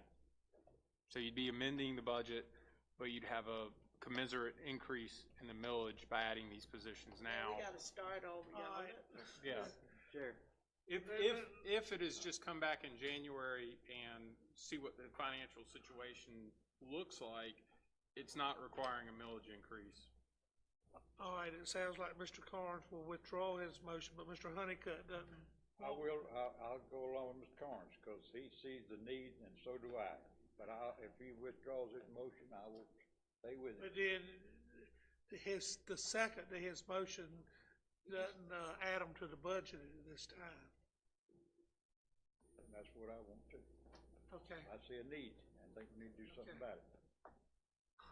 all right, so, Have we voted on? Mr. Chair, I don't, at the time we got right now, I don't think it's a good time to raise, taxes, for our citizens with this COVID-19 and stuff, and I think we need to be real conservative with our budget, and let's look in January and make our decisions then. I think we jump into the conclusion of money that we don't have yet, there was some uncertainty there, and we need to give our taxpayers a break right now. all right. So, This is probably gonna ruffle a feather, but I wanna ask the question anyway.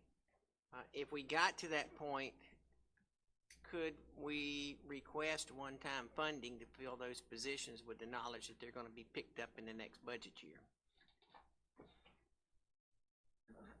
No, that's not good plan. No. I'll say Kim having to talk about that one. Kim, you need to jump up and down on that one. It's one of those things we would want to look at where the revenue has come in and where the expenses are, but we're within the 28 to 32% bubble. We can't drop much more. We'll drop below 28. And then next year, council is going to be forced to look at a millage increase just to build fund balance back. So, we can certainly look at it. If the economy really rebounds, and as y'all indicated earlier, we have some fantastic department heads. We have great finance department. We never spend every dime we can. They don't spend it unless it's actually needed. So at mid-year, might be a good time to look at that. Might be able to implement that. just if I may interject, more for the clerk, the council's benefit and my own benefit. Procedurally then, with the withdrawal of the motion, do you have a motion, a formal motion to consider this in January, or is that just an informal desire and directive to staff? And I just want to make sure that we voted on any motion before this body. I understand y'all have withdrawn the add it now, increase millage. Is it your desire to make a motion that the matter formally come back before you in January for these? Yes. Okay. And my experience is if you don't have something formal, you don't have anything. Okay. Got it. All right, we got a motion in front of us from Mr. Carnes, a second from Mr. Honeycutt, an amendment to our budget for our deputy coroner and assistant probate judge to come back before council in January. For potential consideration. For potential consideration. This is a no millage rate increase now, correct? Yeah, you're not amending the budget to add them right now, therefore you don't have a millage. The motion is let's come back in January and look at, correct. Look at what's going on. Any more discussion? I think we're ready to vote. All in favor, raise your right hand. We have unanimous approval of that amendment. All right, next part of, what's next in the budget, please discuss. Kim, do you have anything else, general fund or special funds, before I get into the stormwater? Well, on the stormwater, do you want to proceed with, I don't think we ever finished that, with the special projects? Mr. Chairman, could I ask a question about that? Because if we're not gonna use the money that, we got set aside for another project, maybe we can use that. Mr. Willis, how are we coming on purchasing that property for our new, not a garage, but from Lancaster County Water and Sewer? How do we stand on that? Phase one has been done, but we have not gotten an estimated date they're moving out yet, so it's still, it's kind of in limbo, to be honest. We're using part of that money for the garage for the EMS. Yes, sir. Which, do we know how much that's gonna leave in that, for the garage? How much money will be left over once we take money out for the EMS? That's my question. 1.3, something like that. May have to look at that one. About $1.5 million, I think. It'll be about 1.5, Mr. Honeycutt, because Okay. the total budget for the garage was 2.75. My next question would be, would we be able to take that money and fix Black Horse Run? What would it take for us to use that money and fix that culvert up at Black Horse Run? It would take amending that ordinance, same as, if you decide you want to use that money to acquire that property, but you can basically do one or the other. You can't do both. Well, we say we don't have the money to fix it, and since I came on council almost 14 years ago now, we've talked about Black Horse Run and the problem they have with flooding. Now, there is a possibility that we have money here that we can use. If it takes the 7 of us to determine whether or not we want to use it that way, somebody tell us, and I'm sure that we'll get Black Horse Run fixed. If y'all allow us to go forward, Sherry, can you call up the PowerPoint on stormwater? And, certainly would defer to, Councilman Carnes and Scott when you get into the technical areas. One of the things would note that we have 6 minimum control measures, and I'm going to try to work this thing, but I'm too far. I think there's 6 money minimum. Yes, this fix follows the handout that you should have. 6 minimum control measures. This is what we're required to do by law, and one of the ones when you get into good housekeeping and pollution prevention is where you get into identifying just what the heck we have in the ground. What you have there is a picture of some of the subdivisions that we have up there. And let me get my handouts a little out of order here. So one of the things we've got to do is identify what's up there and what condition it's in. And the next slide gets into that. The areas you see that are yellow have closed storm drain systems, curb, gutter, pipe in the ground. It's not just ditch. The areas where you see with red, we have good records on what is there, what the condition is. You can see there's an awful lot of yellow that's out there. It's most of the older subdivisions.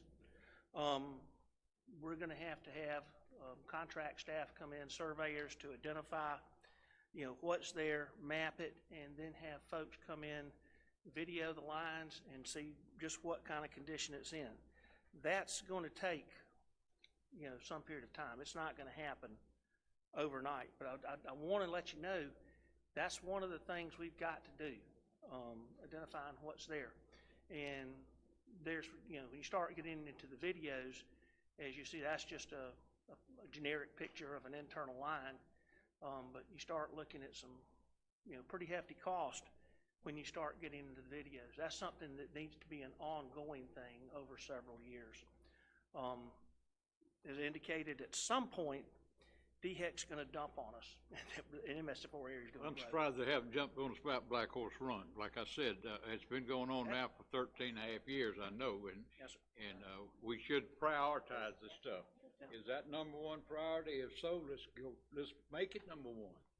And this, the slide's coming up, Councilman Carnes, I defer, for you and Scott, because this is where you get into some of the engineering, but, this is certainly an area of Black Horse Run Road. It goes underwater on a partly cloudy day. So you see the picture there, Councilman Carnes, I know you probably want to discuss the needs of the community, and Scott can talk about what it's actually gonna take to fix it.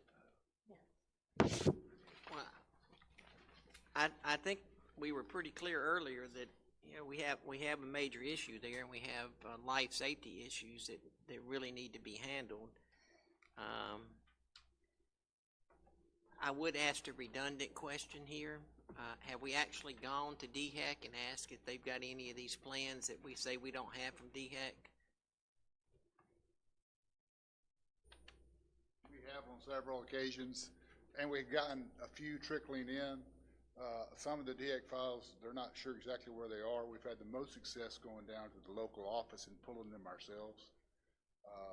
So yes, and there's $15,000 in there for record search, and that's we were thinking we'd get an intern to do that, but anyway. Black Horse Run, can I speak a minute about that? It's the same tributary that blocks both roads. So in some places where one stream comes up, the other stream doesn't come up, and you can go around a different way. Well, in this case, it's the same trib that blocks both roads. So when it comes up, and literally about half the development is behind that trib, and they have two ingress and egresses, and they're both blocked. Tributary, I'm sorry. But that crossing is the upper crossing closest to the red development, and there's a fair amount of elevation fall across it. And you can see the standing waves, which is really cool. But nonetheless, standing waves coming through the lower crossing is a little more tricky because there's a backwater effect from floodplain. So we haven't done any study on these. I put a placeholder of $750,000 in there. From what I'm hearing, prices may be falling. Our project seems to be slowing down a little bit. So if you release this today, it's a year before we start turning ground. We've got 6 months of environmental permitting to do. We've got to get design in there. I'm a little concerned about the Man O' War crossing because it has a backwater effect. There's some ways to do that, but y'all don't care about it. But anyway, I'll be glad to answer any questions that you might have about the Black Horse Run or the system assessment process. I see where you want to take cameras and check all the lines. Within a mile of here, within the last week, there's been a major collapse in the city. I'll tell you about it. The sinkhole is probably 40 feet wide, 15 feet deep. So the stormwater system probably does. It needs to be checked because a lot of it's probably 30 plus years old. There's a private road just south of Highway 75 in Lancaster County. There's a horse farm up in there. And there was a culvert underneath the private road. There's a 25-foot drop that happened in February when that big storm. As far as I know, it still hasn't been repaired. The road's just blocked off. They had two entrances on that, I think, so they could get around, but yeah, Yeah, and so we have those here, not just, so unfortunately, as Steve mentioned, we have a large system and we have to maintain it. It's just like your car. And so we've not been systematically maintaining that. And part of that, I haven't been pushing it as hard as I probably need to push it, but you guys make the decision where the dollars go.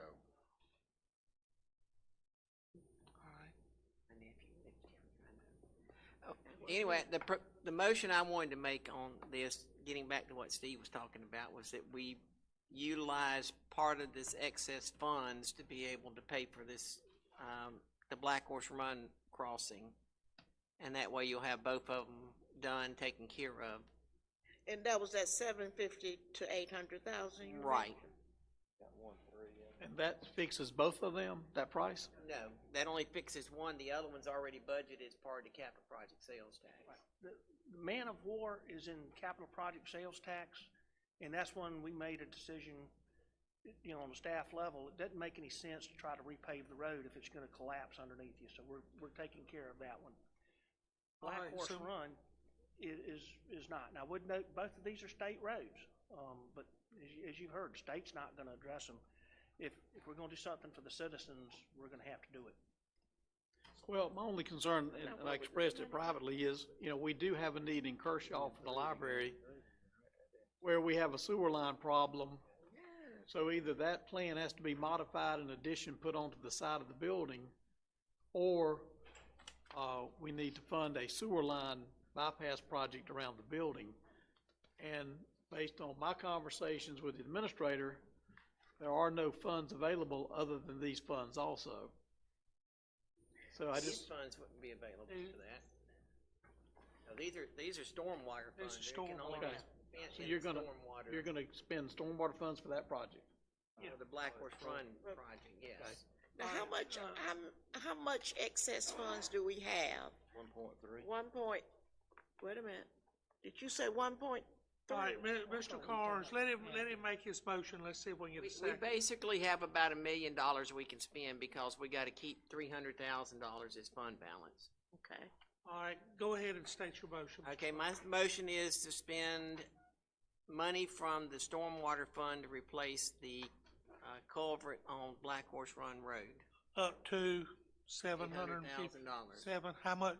800,000, Up to because Scott says he's $800,000. not sure if 750 is enough. Second. Wait a minute, you finish. Yep. That was your motion. From Mr. Carnes, second from Mr. Honeycutt. And that, Question. leaves us to reserve everything Got will a be question. good with that amount. That would leave us 200,000, well, you certainly have the reserve. That would leave up to 200 if, you know, council concurs with that, to move forward on the inventory and identification of the older sections. Well, it'll be bid out, so the actual. Oh, yes, sir. Okay. But we need to make sure council's okay with that, spending that money before we do it. I mean, Okay. Go ahead, Ian. It's out of stormwater, but I was gonna ask him, are we meeting our accounting requirements to keep that Yes, so amount with in there? this, yes, so currently I'm projecting like 1.3, and as Steve said, we really need just under with what we are required to keep in there, we have just under $1 million that would be available, so, like around 900,000. One thing, I'll have to get with Scott about is if it's gonna be 12 months, we may reserve it, but not necessarily need to budget it if we're not gonna spend it till the next fiscal year. You'll probably have to spend part of it on permitting and all that. There is some upfront money in engineering and surveying, that sort of stuff. But then we've probably got a 3 to 6 month lag in permitting. So, I mean, it may be, at least, if we started yesterday, we're into January before we get into any serious money on it.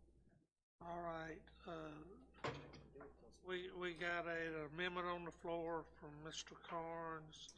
One more question to Brian. How much money is in the capital, budget for this project? How much did you say? That has already been approved, I think, but I don't know how much is in there. You'd have to ask, Steve or Jeff. I don't even know if they've got those off the top of their head. Right, this would be using fund balance within the stormwater No, fund. I know that, I'm talking about the other. Man of War is in the capital project sales tax. She's asking how much was much is budgeted for that project. I'd have to go back and check. Just wanna make sure I believe it's about 800. Yeah. It's comparable to, Black Horse Run Road. Because we said up to 800,000, if we pass 800,000, do we have a little bit of cushion there? Within the stormwater fund, yes, ma'am. Okay. That's the question I got. Capital sales tax hadn't been done by the committee yet, have we? No, this is out of capital project sales tax too. I got you. Currently, yes, sir. Yeah, that road was already currently budgeted. Yes, sir. Man of War was in the voters approved. My comment's gonna be the same. This should be paid by the whole county, not just by the Panhandle residents. And I'll second your comment, but I'm being realistic. Well, I'll be realistic. I'll vote against it. Okay. Any more comments related to this before we vote? We have an amendment on the floor from Mr. Carnes to allocate up to $800,000 for, what's the name of the road? Black Horse Run. Black Horse Run, to come out of the Stormwater Fund. Have a second from Mr. Honeycutt. Ready to vote. All in favor, raise your right hand. All opposed. The motion carries 6 for and 1 against. Mr. Willis, got a question. Because these are state roads and county is fixing them without money, what position will that put us in? We have to get any approval from the state? As part of the engineering, we would have to have an encroachment permit from the state to do that. That would go along with some of the engineering and environmental permits and all that. Yes, ma'am. But they will allow us to do it. They'll absolutely allow us. I'm gonna say, go at it, Charlene. Let's say, when do you want to? They'll ask us if we got some more we want to fix for them. Okay, Mr. Chairman, if I could. Go ahead, Councilman Carnes, I need to have a separate motion to authorize Scott to move forward with the identification and inventory of the Project older. starting. Sir? To start that project, because you're not going to have enough money to do all of it, but at least get you started on it. Yeah. How much, the question was, we'll use some of that fund balance to at least start on the identification and inventory. Are we out of order? Yeah, that's also not a quick thing, so we need to get some contracts in place to kind of get that moving forward. Okay, I'd like to make a motion that we also utilize monies from the stormwater account to pay for mapping, starting the mapping project. Let's say system assessment. Can we put it that way? System assessment project. That includes a broader range of things.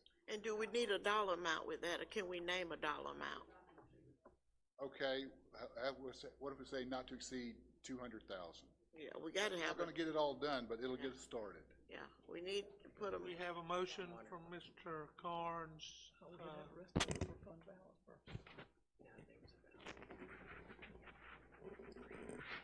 Sidebar. Second on I'll that. second it.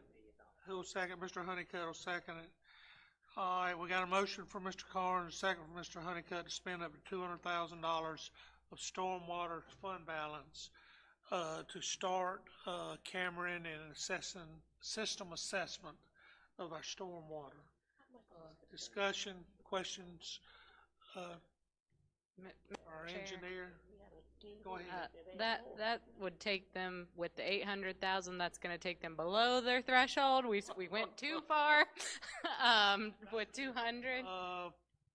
They have about 80,000 if they wanna stay with the 30% based on the current budget left. Would you like to amend that motion? Yes, we'll amend that motion to $75,000. Mr. Honeycutt, you second that? Second that. If we had agreed on that, when we was. And then, Can I make a statement, Mr. Chair? Just, if we had stuck to that original fee that all of us wanted, we'd have had plenty of money. Just a point.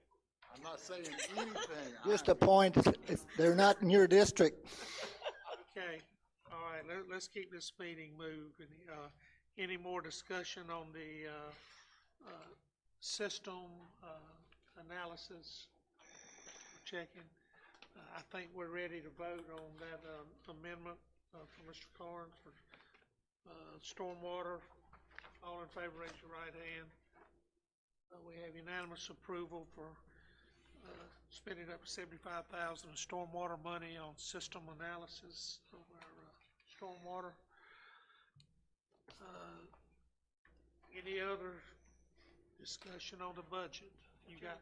If I could just note for the record, and for the folks that are watching at home, I'd like to note that council is taking a big step this year to look after the residents and the businesses in Lancaster County. You've already done some other things, deferring some of the special, such as business personal property tax filings. some of the local hospitality accommodations taxing. You also have an ordinance to postpone tax reassessment for 1 year. Most you can do, 1 year. That's going to save the citizens having to go through that this coming year. You're proposing a budget that is looking at no millage increase in a very difficult year. And simply would note for the record that council has really taken some bold steps to protect the economic interest of our residents and our businesses, and thank you. All right, thank you. Any more budget discussion?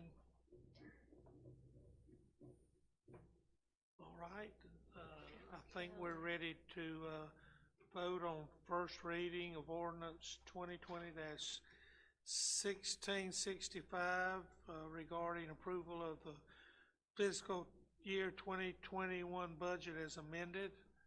All in favor, raise your right hand. We have unanimous approval of first reading, but this will go to non-consent. All right. 8F, first reading of ordinance 2020-1666 regarding rezoning property owned by Kelly Griffin Barnes Myrick and John Hunter Griffin Family Limited Partnership. Applicant is Jade Estridge. Do I have a motion? Motion to approve. Motion for Mr. Carnes. Second. Second for Ms. McGriff. Mr. Burhans. Yes, thank you, Mr. Chair. This is a site that the council, I believe, is familiar with. It's a proposed rezoning of 2 parcels for a total of 87 acres in size to support the possible future MUSC hospital. It's located at 9528 Charlotte Highway. The current zoning is a combination of low-density residential and general business. The site is predominantly general business. Low-density residential is a small piece of it. The proposed zoning district is regional business, and the applicant is Jade Estridge. Just get you reoriented with the site. It is outlined in blue. It sits just southward of the Thousand Oaks community, and was recently rezoned to general business about 14 months ago or so. Okay, just looking directly at the subject property is a photo on your left. Looking across 521 is a photo on your right. Looking northward on 521 is a photo on your left, and looking southward is the photo on your right. This item was reviewed at the April Planning Commission meeting, and it was found to be consistent with the Comprehensive Plan's neighborhood mixed-use designation. There were no public comments, and the Planning Commission unanimously recommended approval. I'll take any questions you may have. Mr. Burhans, we haven't gotten into any kind of level on what's going to be developed, how it's going to be developed, and all that, have we? No, sir, we have not received any specific plans. I know that there have been comments about a possible connection point between 521 and Henry Harris Road, and these pieces of property go almost to Henry Harris Road. Has that been a discussion item? Not at present. Your observation is a very good one. You are correct. If we scroll back to the location map, this parcel is uniquely situated on 521, and you can see in how close it comes to Henry Harris. And certainly as part of the kind of collector road strategy that RFATs have developed for us, there's a desire to get as many connections over to Henry Harris as possible. This one would be a very unique one, and I think would be a good opportunity to work with the hospital to, or whomever develops it, to see if one could be made or at least set up for the future. Thank you. Is this near that Thousand Oaks? Yes, sir. You can see Thousand Oaks just above it. Okay. At Thousand Oaks is the red line with the little line going off to the side.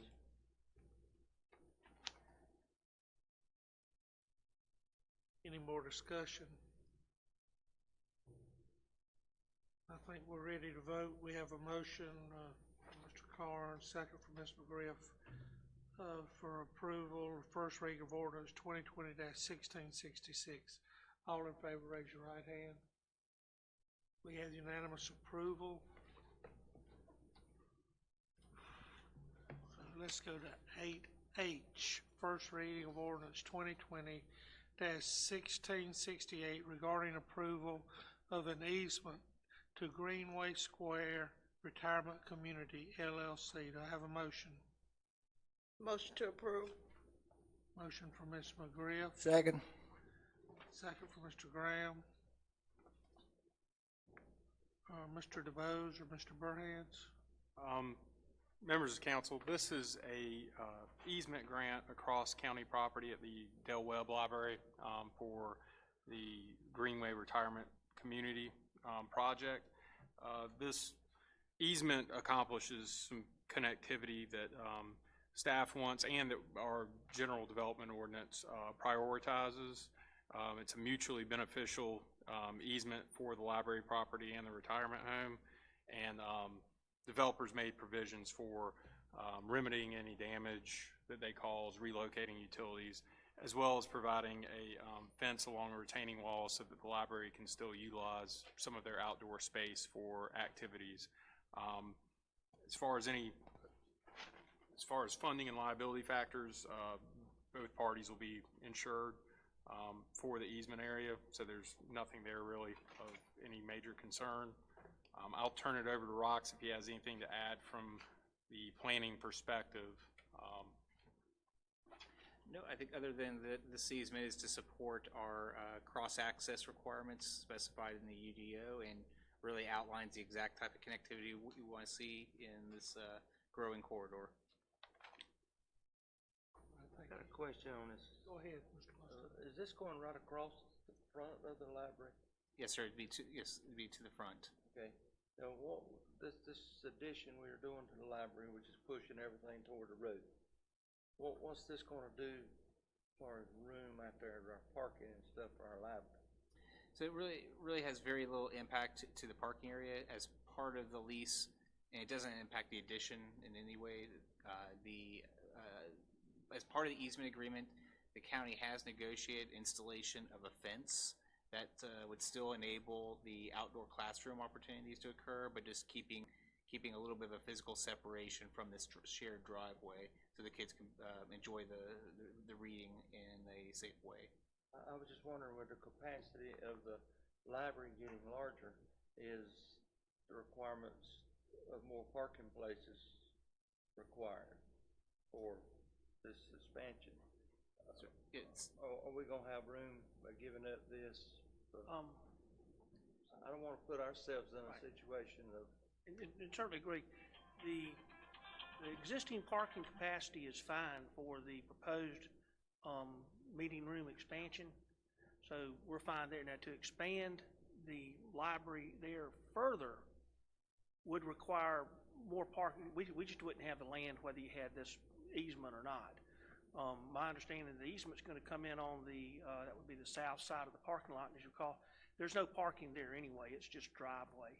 So certainly would not lose any spaces. But one thing, if we're going to look at ever expanding the Del Webb Library, between the detention pond that's back there and the additional parking required, you're basically looking at a second location.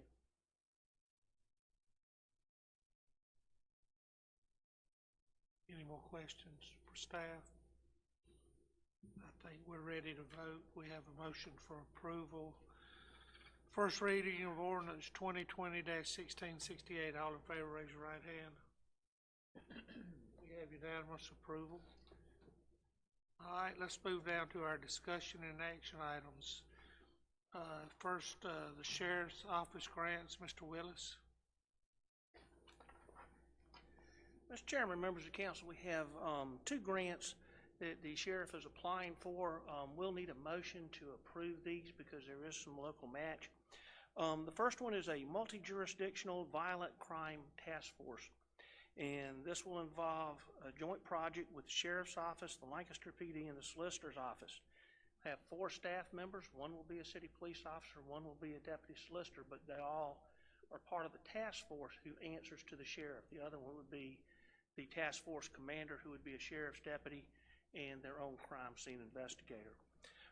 This is a 90% federal grant with 10% match. The grant amount would be $490,691 with a local match of $54,521. which would have to come from the grant match account. It's state, it's not federal. Oh, state, I apologize, you're absolutely correct, state. The second one is a continuation of the current narcotics investigator grant, again, state grant, 90%, with a 10% local match. This one is $82,708 in grant funding with a $9,190 match. Is this amount included in our grant match funds? Yes. You looking for one motion? Yes, so we will need a motion to authorize the sheriff to move forward with this and accept the grant if awarded. Mr. Chairman, I'd like to make a motion that we authorize these grants going forward and allow the sheriff to pursue them. Have a motion from Mr. Second. Barnes, have a second from Mr. Griff. Any discussion? And does this obligate us for future years to continue paying the other 90% once the grant expires? For the sheriff's officers, yes, sir. That you're back into, it's a position funded for an elected official. For the city police officer and the deputy solicitor, no, sir, that would, the council would be under no obligation to continue to fund those. They'll come back. And this is a one-year grant, right? Well, the narcotics investigator is a continuation. It's an existing grant. We're just asking permission to continue to fund it, you know, with grant For funding. 1 year. I mean, you have to Multi-jurisdictional rewrite crime it task every year. force is a new application, yes, ma'am. The narcotics grant, isn't that one of the positions he wanted to retain, and if we get the grant, we don't have to pay for it? We're hopeful to get the grant. Yes, sir. Hey, we'll have money for the probate judge and the coroner there.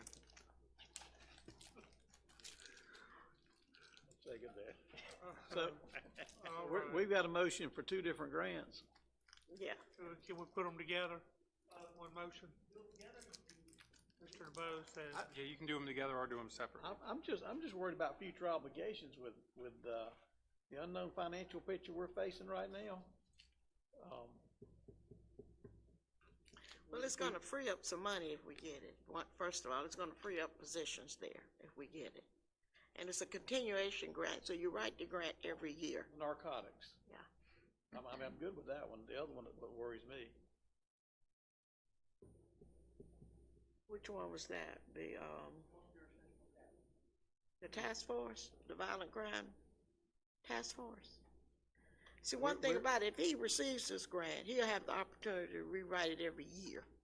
And if it doesn't get approved every year, then we're funding it. Usually if you get it 1 year, this is a state grant, vocal grant. Usually if you get it 1 year, you'll get it the next year. Since I've been on council, we've had some that we had to fund up. I don't know what kind of grants they were. Probably federal. I'm just saying. Oh, I say we divide the motion.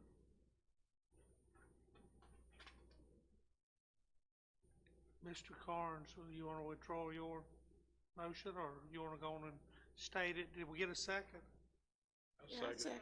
We had a second from Mr. Honeycutt. Let's go on and vote on that motion, and if it fails, we'll take another motion. Is that a proper procedure?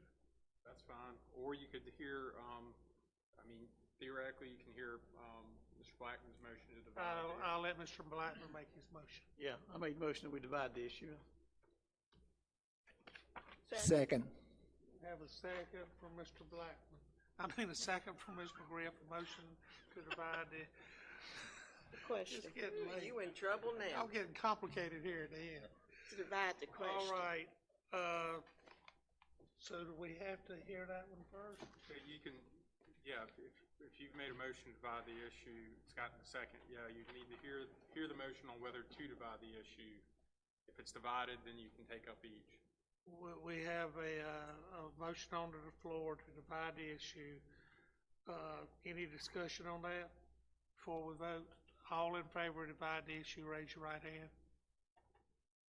We have 4, 5 for, and 2 against, so that motion passes, and Mr. Carnes' motion is amendment now is Divided. Divided. Correct. So you're taking up one grant and then the other. All right, so we need to, I need a motion, now for which grant we want to do first. The Multidisciplinary Violent Crime Task Force. That was the first one listed. You can take them up either position, but the first one listed was a violent crime task Okay, force. All right, somebody can make that motion? So moved. A motion from Ms. McGriff and a second from Mr. Mosteller. Any discussion? All in favor, raise your right hand. We have 6 for, and those against, we have 1 against. So the motion carries 6 for and 1 against. All right, we got one more grant. Do I have a motion? Motion to approve the grant for the narcotics investigator. Second. Motion from Mr. Carnes, second from Mr. Honeycutt to approve the narcotics investigator. Any discussion? Ready to vote? All in favor, raise your right hand. We have unanimous approval. Okay, let's move down. We'll do all these together. We have 5 appointments for the Fire Commission: Timothy Baker, Brooks Falconberry, Greg Nicholson, Alex Wiseman, and Charles Addison. Do I have a motion? Move to approve. Motion for Mr. Mosteller. Second. Second for Mr. Blackman to approve these appointees to Fire Commission. All in favor, raise your right hand. We have unanimous approval, and we appreciate these gentlemen agreeing to sit on the Fire Commission. All right, Mr. Willis, item C, waiver of credit card fees. Yes, sir, if I could, before we move on, Ron, to what Kim mentioned earlier, if you would, please look at getting us some applicants for the state accommodations tax. We have one from the accommodations industry, currently have Mr. Patel from the Courtyard by Marriott up in Indian Land. We need one other hotelier. The food and beverage industry we have covered. We have Mike Dial from 521 Barbecue on that. We need one person from the cultural arts community, preferably somebody that's not in a group that's going to be applying for a grant, so they get, conflicted out. And then we have 3 residents, one north of 5 in the unincorporated area, can't be in the town of Van Wyck. One resident south of 5 in the unincorporated area, can't be in Lancaster, East Springs, or Kershaw. And then one resident large, can be in a town, can be unincorporated, can be wherever. So, yep. If you'd like staff, we can certainly look at the hotelier and the cultural person, but for the residents, kind of would prefer to leave that to council. So just mentioning that. 9C, waiver of credit card fees. We have currently waived credit card fees for the collection of property taxes through this evening. Talking with Carrie Helms, our treasurer. Carrie's recommended we continue this to the end of the month, and that will allow us a clean break on billing, and then 1st of June we would restore charging residents for the credit card fee, because you can come in now, or you have other options available. We did that, and I certainly want to thank council for waiving those fees when we were looking at trying to protect treasurer staff and some of the county staff, making it easier to do things online. Would note that we will have a report at the next meeting.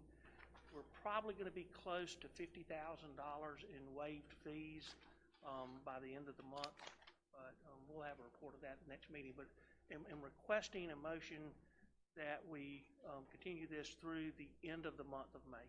Somebody make that motion. Make a motion that we continue the waiver of the credit card fees through May the 31st, and we'll reinstate effective Monday, June the 1st. Motion for Mr. Carnes. Second. Second for Mr. Blackman. Any discussion?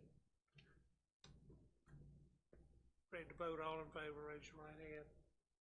Unanimous approval. Thank you, Mr. Willis.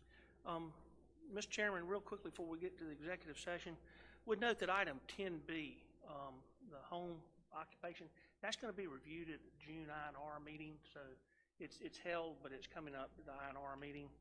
11A, the EMS grant, would note that is a 100% grant, so no action by council is required on that. Certainly want to thank Dr. Paul McKenzie. Worked with the EMS staff, wrote that. Three goals of the grant: number one, increase the ability to respond to opioid overdoses. Number two, advertise for medics to try to fill some of the vacancies we currently have. And number three, providing grant funding training for some of our EMTs to take paramedic class, and would enhance our ability to respond to opioid overdoses. This grant would pay for a program coordinator if it's funded. That is a 100% grant-funded position. This is EMS, so when the grant expires, there's no obligation to continue the grant. Though we certainly think it's going to have some good outcomes. And again, certainly want to thank Dr. Paul McKenzie for his work. All right, thank you. All right, do I have a motion to go in executive Chairman, session? before we do that, could we recognize Carla, our coroner, for what she's done with these bodies that she's got down in her area that have not been, family members have not taken them? Yeah, let Mr. Willis kind of explain right quick to everybody what's going on. I thought that was such a good gesture. Certainly want to recognize Carla and her staff down at the coroner's office. They've done an outstanding job. If you have not seen the email, the planned ceremony and interment service for tomorrow has been postponed for 1 week. Weather's looking kind of bad, and that section of West Side Cemetery gets a little boggy. But we recognize Carla. She's arranged for an interment service or some of the unclaimed remains. Want to thank. We have several of our local funeral homes that have contributed their services. We have several local pastors that will be participating in the service. The city of Lancaster for donating 3 spaces at the West Side Cemetery. And certainly think it's a great gesture by our coroner. And the city police will be escorting the bodies to the west the cemetery. All right, do I have a motion to go in executive session to discuss a legal briefing, no economic development discussion tonight? So moved. Second. Motion from Ms. McGriff, a second from Mr. Mosteller. All in favor, raise your right hand.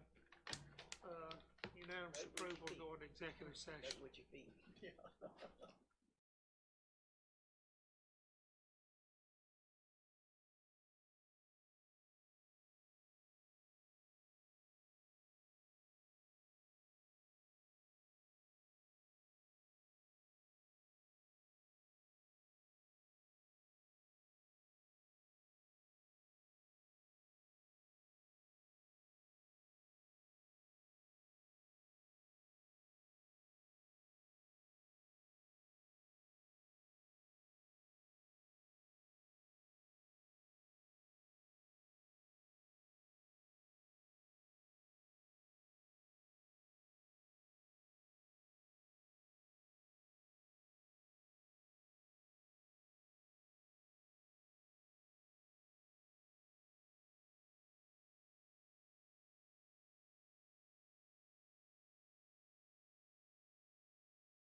I'd like to call this meeting back to order. Do I have a motion to come out of executive session? So moved. I have a motion from Ms. McGriff, a second from Mr. Blackman.